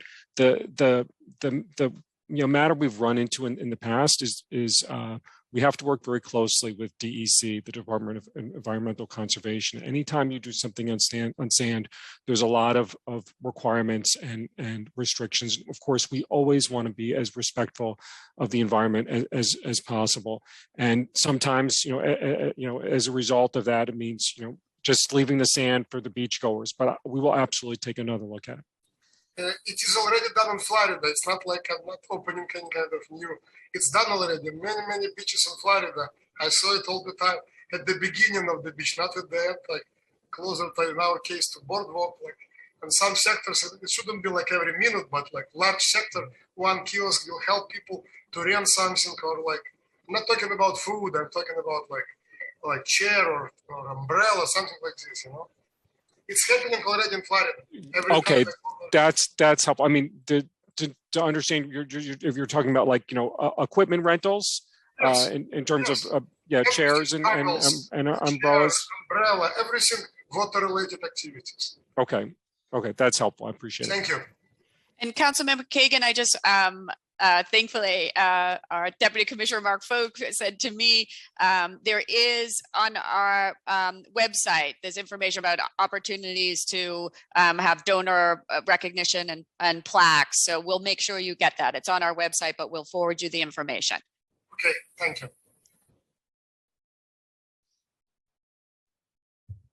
Thank you very much. We now have questions from Councilmember Ressler. Time starts now. Right. Well, firstly, I want to thank my good friend, Chair Krishnan, for chairing this hearing on Earth Day. And I want to thank Commissioner Donahue and the whole Parks Department team.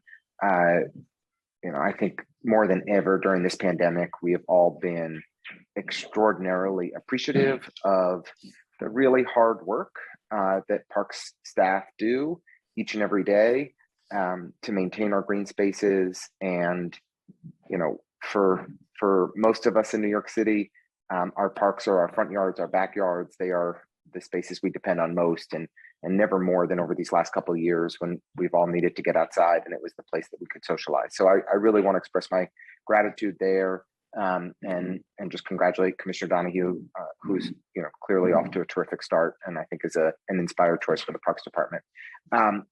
I had a question, and I saw Carter Strickland was on here a moment ago, or maybe it still is, about one way in which we've had a lot of success in getting renovations at some of our SCA playgrounds and schoolyards is through partnerships with the Trust for Public Land.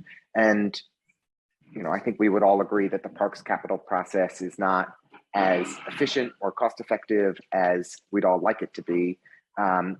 Is the Parks Department seriously considering partnerships like the one SCA has in place, like the one I think even NYCHA has been able to do on rare occasion, although we'd certainly like to see that more broadly, to bring in outside partners who can much more cheaply and much more efficiently get our playgrounds renovated? Just as an example, we have a schoolyard in Boerum Hill, PS 38, that is in horrible condition.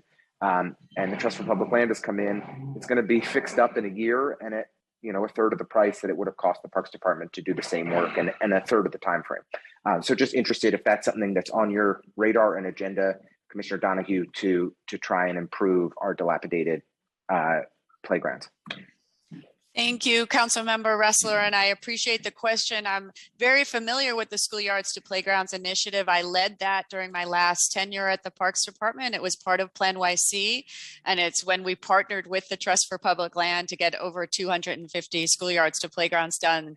That was done through the School Construction Authority, which as a public authority certainly does have different rules and regulations that guide their process and leads to different timeframes for sure. I am very very much looking forward to working with Carter and any and all partners to help advance and improve our open space. Absolutely. We're in discussions with a number of different entities, and given my past history, definitely a big fan and recognize the importance of innovative approaches like schoolyards to playgrounds. As I mentioned earlier in response to Chair Krishnan's question, I recognize, and we acutely recognize at the Parks Department, we need to be innovative in thinking about approaches to open space. We can't create them in a densely populated city. It can be hard, but we need to think about every single aspect of our open space. So yes, absolutely. I look forward to partnering with Trust for Public Land and other entities to help us to achieve those goals. Great. And I think if there was an MOU agreement with the Parks Department, with the Trust for Public Land and other partners, I'm only citing them because they're doing great work in my district.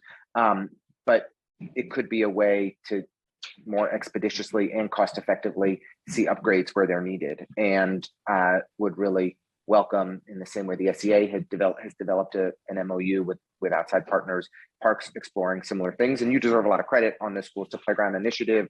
And from the Plan YC days, it's been a tremendous success. I think as Councilmember Narcisse noted, we just want to see it expanded more and more and more and more. And we have great schoolyards in our communities that are closed on the weekends and closed in evening hours, and when they really could be utilized and are vital resources that are fenced off. And so the more that we can work with you to identify the resources to ensure that those locations are open day in, day out, it's critical not just to our health and mental and physical well-being, but also to our safety, because it's so important for our young people to have a place to go. I just wanted to ask about friends groups, if I might. I think we've had varying success at friends groups in parks throughout our district in partnering with the Parks Department, and just wondering if you have any advice. For example, we have the North Brooklyn Parks Alliance in Community Board 1 that's had a kind of storied history, complicated history with the Parks Department, I guess, over the years, kind of inside, outside. If we're looking to strengthen the partnerships, having our friends groups do more to support the maintenance and conditions in our parks, are there any recommendations if we've hit some roadblocks? Thank you, Councilmember Ressler, for the question. I'm sorry, I didn't hear the last part. We've had friends groups that basically roadblocks in their efforts to try to get involved in improving the conditions, even in putting resources in to improving the conditions and maintenance of our park spaces. And we hit kind of bureaucratic challenges that make it hard for those partnerships to take place. And just wondered if you had any advice on how we could try and unstick some of that. Yes, absolutely. And thanks so much for the question. Having come from a partner organization myself, I'm very familiar with and supportive of organizations large and small helping us out. And I recognize that, we really need the support of, as I said, elected officials, community groups, friends of groups, partner organizations. And we have a strategic partnerships group here. We have partnerships for parks, many different ways to interact and engage with the Parks Department. So I'm really committed to seeing those and helping those partner groups thrive. And I think there's a whole lot of opportunity to do that. So absolutely committed to eliminating roadblocks and helping that to happen. Great. I think the work you did at Prospect Park Alliance was the gold standard in terms of partnership with the department and just doing so much good for our borough. And if you have any specific suggestions for me of people I can reach out to or follow up with, I'd greatly appreciate it. And then I'd be remiss if Chair Krishnan just allows for 10 more seconds. There were a couple budgetary asks from our last hearing that I had raised in questions. I'm happy to follow up in writing, but if there's any additional information on the outstanding cost for the parcels of Bushwick and the park that have not yet been developed, and the costs for developing the park space at Fox Street, it would just be great to get that information from the department as we go through the budget process. Yep, absolutely. And happy to follow up with that. I'm, Bushwick Inlet, as you and I talked about directly when I was in Brooklyn, there's a number of different factors there that need to be finalized in order to get a cost estimate. I'm not familiar with the second park you mentioned, Councilmember. I'll send you an email. It's Box Street Park. It's another one of these waterfront parks that was promised in the rezoning 15 years ago and that we have seen very little progress. So it's just, so I appreciate it. I don't mean to distract us at a hearing on another thing, but I'd be remiss not to have just followed up. So I'll send an email over to your team, but thank you very much for your partnership and for all the good work you're doing. Perfect. Thank you.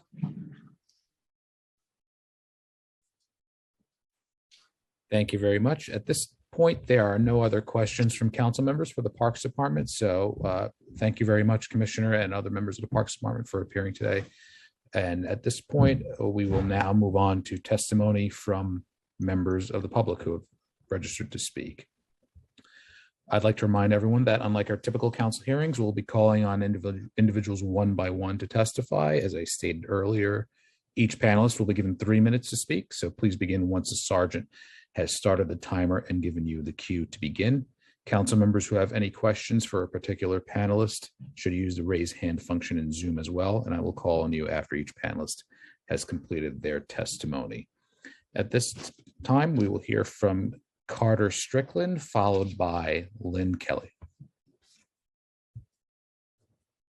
Time starts now. Okay.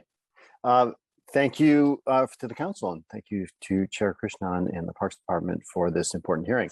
I'm Carter Strickland. I'm the New York State Director for the Trust for Public Land.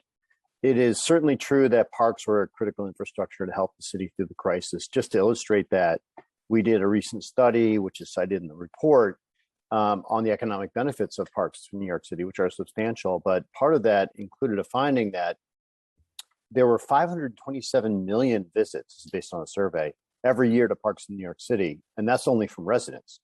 And I want to point out that's 50% more than the total number of visitors to the National Park System and New York State parks combined. So it's substantial.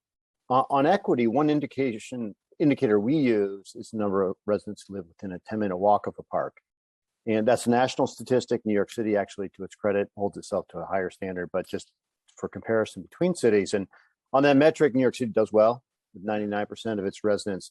There are two issues with it. And one you explored in the committee report is just the impact of the COVID-19 pandemic when schoolyards and playgrounds were closed from April 1 to June 23rd of 2020. By our calculation in looking at our geospatial analysis, that meant the loss of park access for 1 million New Yorkers, dropping citywide access from 99% to 86%. That's pretty substantial, and it was in places like Central Brooklyn, Eastern Southern Queens, Eastern Bronx, and Central Staten Island, places that suffer from a number of other inequities. And that just shows the importance of, in fact, these smaller places. Secondly, the distribution of overall open space is not equitable. Our analysis again shows, similar to the analysis in the committee report, that communities of color in New York City have 33% less park space per person than white communities, and low-income communities have 21% less park space per person within a 10-minute walk compared to high-income communities. And putting those two sort of caveats to New York's otherwise good park access score means that to fix this program, we need to build new parks that will address the inequitable distribution of parks and park size. One way to do that, of course, is the schoolyards, but there's also creative ways to use our other publicly owned assets like streets. So in conclusion, we encourage the council to keep pushing, and the Parks Department to keep pushing on making New York City's park system even more equitable. Thank you.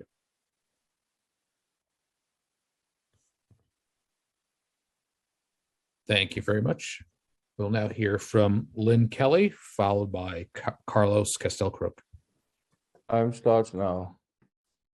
Hi, good afternoon. Thank you to Chair Krishnan and the rest of the Parks Committee Council. I'm Lynn Kelly. I'm the Executive Director of New York Restoration Project. For over 25 years, our organization has planted trees, renovated gardens, restored parks, and transformed open space throughout New York City. We bring resources to neighborhoods and to parks that are often under-resourced, unfortunately, by the city of New York because of the lack of funding given to the Parks Department. In the last year, we've produced thousands of pounds of fresh produce for the city of New York during our COVID, and the 80 acres of parkland that we manage up in Upper Manhattan on behalf of the Parks Department provides much needed open space to tens of thousands of New Yorkers. You heard from my colleague Carter about the report. It's a great report. If you haven't read it, I suggest you do, because it really underscores the need for the 1% for parks. And that's what I want to mention here as a part of my testimony, which is we are proud members of the Playfair Coalition. We agree that Commissioner Donahue is an inspired choice to lead the Parks Department. The commissioner is not a magician. She needs to have the resources to be able to make it work. And this is, if not now, after COVID, and we've seen the increase of use of all of our parks, then when? So we ask that you please join us in pushing the administration to keep to their campaign promises of making sure that 1% for parks is actually restored in the city budget. In our opinion, parks workers are essential workers, and they deserve those adequate resources. We're the only citywide land conservancy that operates in all 5 boroughs, and many of the neighborhoods that we do operate in were hardest hit by COVID, so we've seen the need for open space firsthand. So thank you for having this hearing, for listening to all of us. I love the new format of letting the public go first. That's fantastic. And we look forward to working with you. Thank you. Thank you very much.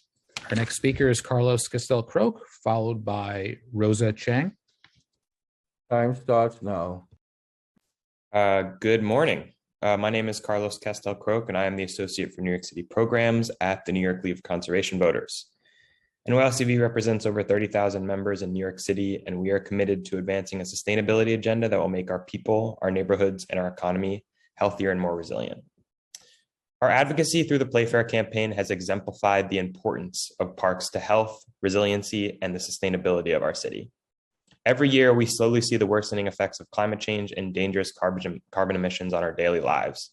Right now, we need our parks more than ever. 2.6 million trees in our city remove 1,300 tons of pollutants from the atmosphere and store 1 million tons of carbon each year.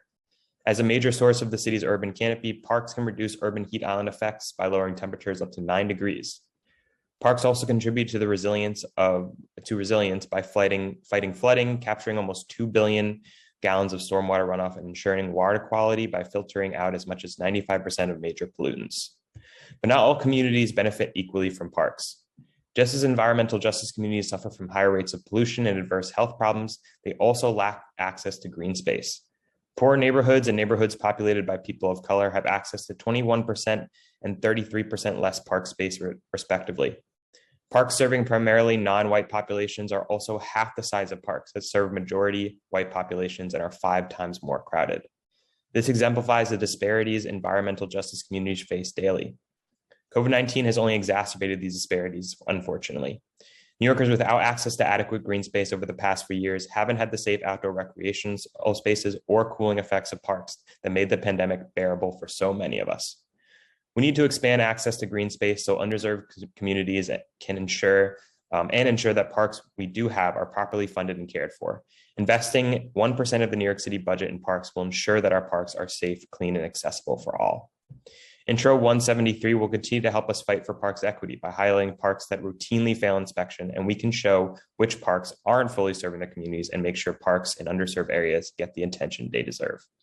We look forward to continued partnership with the council to promote parks equity and fight for 1%. Thank you. Thank you very much. Next up is Rosa Chang, followed by Aaron Sanders. Time starts now. Thank you. Hello, Chair Krishnan and members of the Committee on Parks and Recreation. My name is Rosa Chang, and I'm the co-founder of Brooklyn Bridge Manhattan, a grassroots community-led nonprofit working to build a new 9-acre public park underneath the iconic Brooklyn Bridge.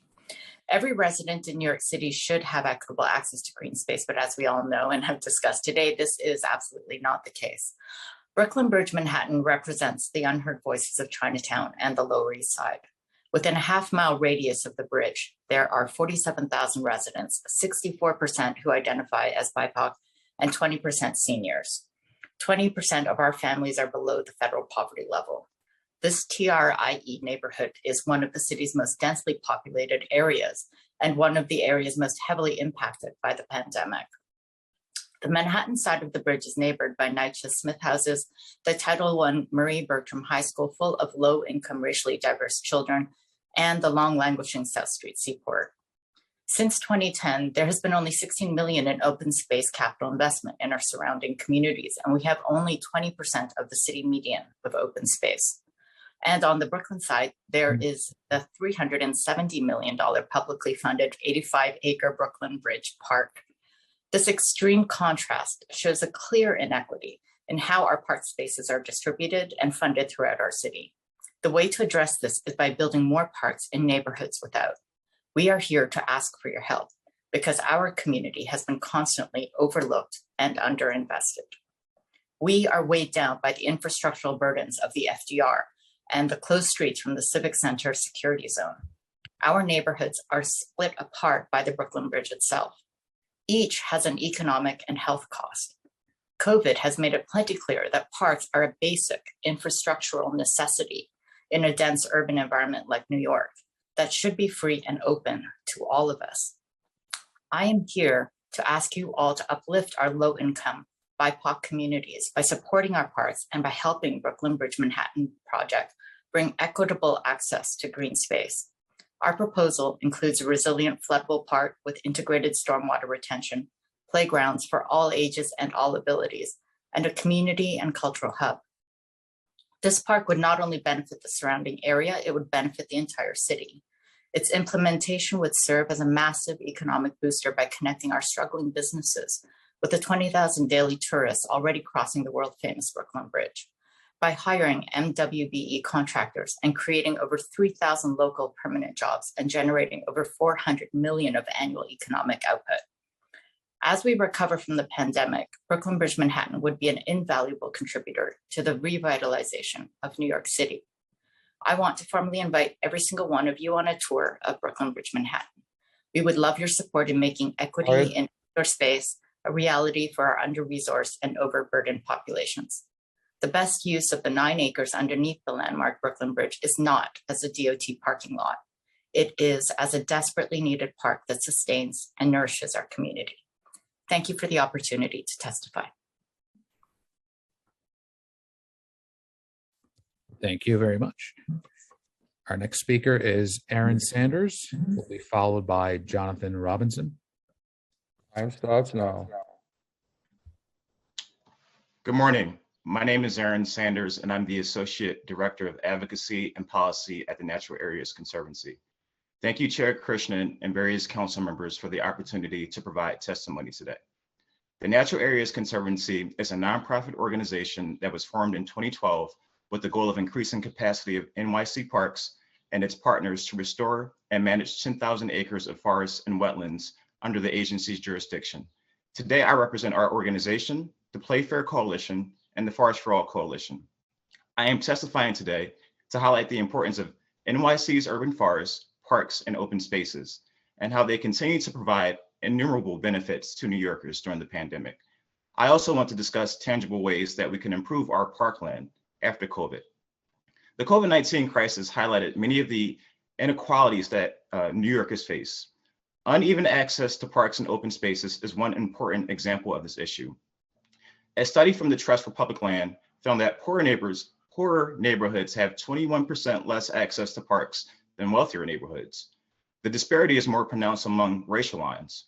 Communities of color have 33% less access to parks than white communities. According to our own research conducted by 12 other partner cities that we partner with in the Forests and Cities Network, the Natural Areas Conservancies determined that only 17% of the organizations that we partner with locally and nationally felt that they could adequately fund and support natural areas and wetlands during the pandemic. These findings underscore how the pandemic has disproportionately impacted the New York City park system, the primary means of access to nature and recreation for millions of New Yorkers. parks has become even more important and essential to New Yorkers during the height of the pandemic. When so many places were closed, parks were the only places where we could go and enjoy respite. At its core, this discussion is about how COVID has affected park equity, and it really comes down to the $90 billion plus budget.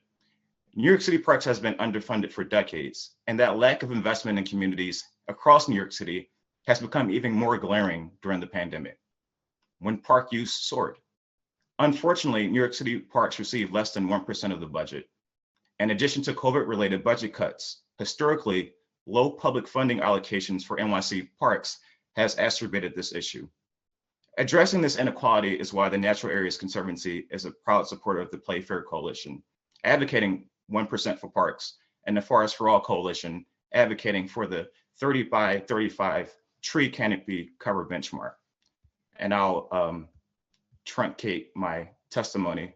In closing, we recognize that COVID has had a severe impact on our park system. Despite these challenges, New Yorkers utilize them more than ever. Our urban forest and park system is a recreational and ecological benefit that we must commit to supporting. I want to thank everyone for listening to my testimony, and thank you for your leadership. Thank you very much. Our next speaker is Jonathan Robinson, followed by David Salton. Time starts now. Thank you for the opportunity to speak with you today.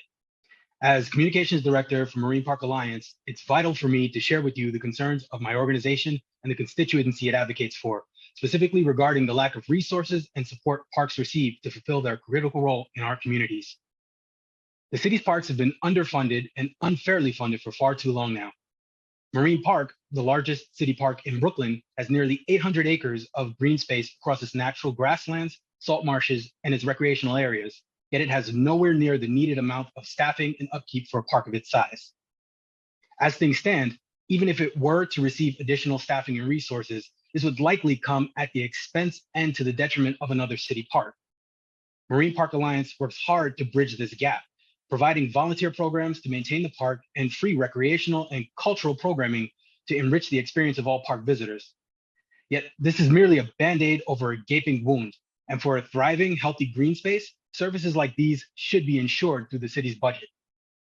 The mayor can begin to fix this by delivering on his promise to dedicate 1% of the budget to the parks. The COVID-19 pandemic has only further underscored the need for parks and shown how stretched their already thin resources are.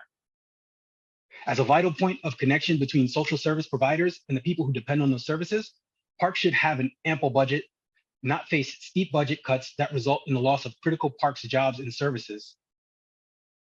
A course correction is needed now, and the mayor must take action to give the city's parks the 1% of the city budget that he promised. Thank you for your time.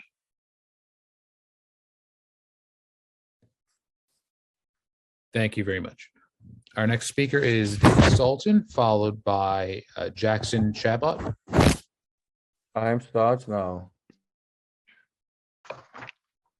Good morning, and thank you to Chairperson Krishnan and other members of the committee for this opportunity to testify. My name is David Saltonstall. I am the Vice President of Government Relations and Policy for the Central Park Conservancy. A lot of people know the Conservancy as the nonprofit organization that takes care of Central Park, which we do 365 days a year. Our staff manages and cares for virtually every aspect of the park. And we're honored to be stewards of a place that has meant so much to so many New Yorkers. COVID did confront the Conservancy with a lot of challenges, including a 2-month period in the early days of the pandemic when more than 300 New Yorkers were treated in field hospitals set up on the park's East Meadow. I think it was a sight that no one ever expected to see, and hopefully one that we will never see again. Like other parks, COVID also brought us a huge surge of visitors as New Yorkers gravitated outdoors. Central Park now receives more than 42 million visits a year. That's more visitors than any park in the nation by far. It's in fact more visitors than the top 10 national parks combined. Here's another measure just from COVID. In 2021, our teams hauled away 1,850 tons of trash, which was an almost 50% increase over the year before, as people came outside and as the commissioner and others have said, parks became not just our living rooms, but very often our dining rooms and our playrooms. But let me be clear for all of us here at the Conservancy, we know that Central Park is not like other city parks when it comes to resources. Because we are operated as a nonprofit in partnership with the city, and because we have so many generous supporters, we do have resources that other parks do not. But along with the growth of the Conservancy, we have grown our commitment to park equity and to helping other parks. And that dates back years. It's been one of our guiding principles for decades. And that commitment is rooted in not just words, but in actions. Since 2014, the Conservancy's Institute for Urban Parks has worked in over 43 parks across the city in over 34 council districts and provided over 32,000 hours of support across its programs. That includes our work to help maintain the historic Harlem Parks, and our 5-borough program spends many, many hours every year helping to train park workers in other parts of the city and to provide equipment and resources. And we do this work because we believe fervently at the Conservancy that everyone, regardless of what zip code they call home, deserves to have access to clean, safe, open spaces. And that's really why we are here today, to stand in solidarity with all those who believe that parks are essential infrastructure and must be treated as such. To say yes to finding new ways to creating open space in underserved neighborhoods, and to say yes to supporting parks as key drivers of physical and mental health. And finally, to say yes to the Playfair Coalition and spending 1% of city resources on city parks, which would be a giant step forward in the fight for park equity. New York City has always been a leader in urban parks. We were also an epicenter of COVID, and we think now is the time to understand our history and weave those two threads together and recognize that parks are essential infrastructure that everybody deserves in every neighborhood. Thank you, and I'm happy to take any questions. Thank you very much. Our next and final registered speaker for this hearing is Jackson Chabot or Chabot. Please begin when ready. Thank you. Yes, Jackson Chabot. Good afternoon, everyone. My name is Jackson Chabot. I'm the Director of Public Space Advocacy at Open Plans. Before my testimony, I want to thank Councilmember Krishnan for his approach at the beginning of the hearing, allowing members of the public to testify first. Oftentimes, members of the public are waiting hours on hours, and so kudos to you, Councilmember. Thank you for that. As Open Plans, we care a lot about streets, and you might say, okay, why am I here today about parks? But the fact of the matter is that getting to parks is also a matter of equity. And so if New Yorkers cannot get to parks, then it is not that 10 minutes doesn't matter.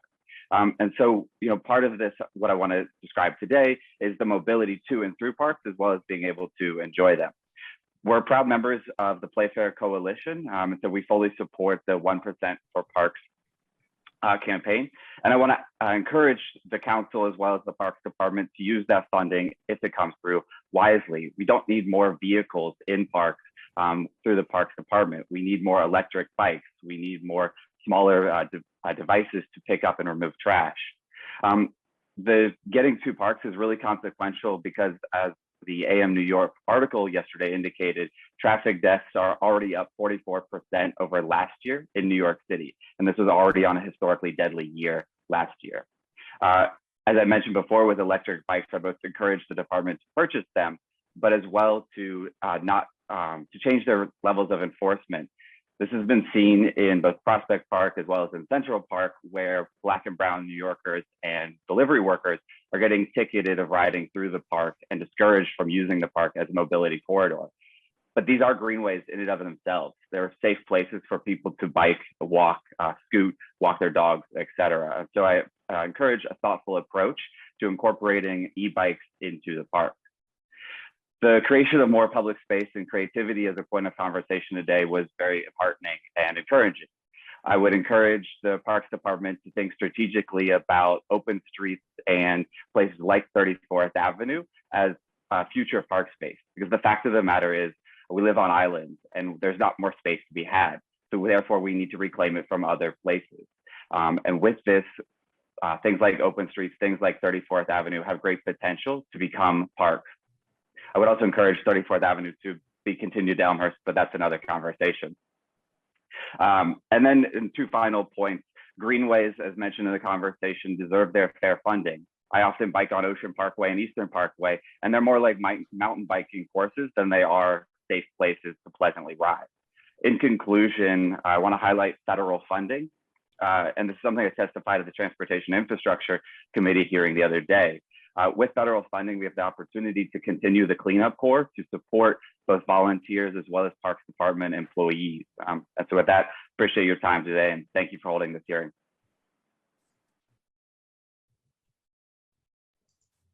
Thank you very much. Thank you for your participation, all of you. And seeing no other panelists, I will now turn it back to Councilmember Krishnan to offer any other remarks and to adjourn the hearing. Thank you so much, Chris. Well, I first want to say a big thank you to everyone who came to testify today on this crucial issue, as well as to Commissioner Donahue and all of the Parks Department representatives who are here, who are the staff who every day take care of our city's parks, and all to my colleagues too, who participated in today's hearing. I think as we've seen overall, especially as Commissioner Donahue mentioned on Earth Day, I could think of no better fitting way to commemorate Earth Day than by having a discussion and having a hearing on parks equity. There is so much that we have to do coming out of this pandemic. As we know from our own experience in our communities, to the data itself that we presented today as well, our city can, should, and must do so much more to make sure every community has access to well-maintained quality green space. That requires everyone playing a role, whether it's from our city government, to our conservancies, to our individual communities, to most importantly, our Parks Department, making sure that our parks are well funded, that are equitably funded. And of course, that requires, most importantly, investing 1% or $1 billion in our city's parks. Again, we've seen that is historically not anything new, not even the most that we've done before, but it is correcting a course correction of a systematic over time disinvestment in our parks that needs to be undone. We all have a role to play in ensuring that we address equity in our parks. We all have a role to play in ensuring that every community of New York City can have access to green space, no matter income, no matter race, and no matter the impacts of COVID, because we know that this pandemic has only highlighted longstanding inequalities when it comes to the issues of parks and playgrounds in our city. So thank you all so much for being a part of today's hearing. Looking forward to our continued work together. And in particular, I want to thank most especially all of those on our council's Parks Committee, Monica, Chima, John, Chris, Patrick. I want to thank for my own staff, Gregory Clark too, for all of their hard work for this hearing and for making today possible. Thank you so much. And with that, and my gavel, we'll adjourn today's hearing. Thank you all so much.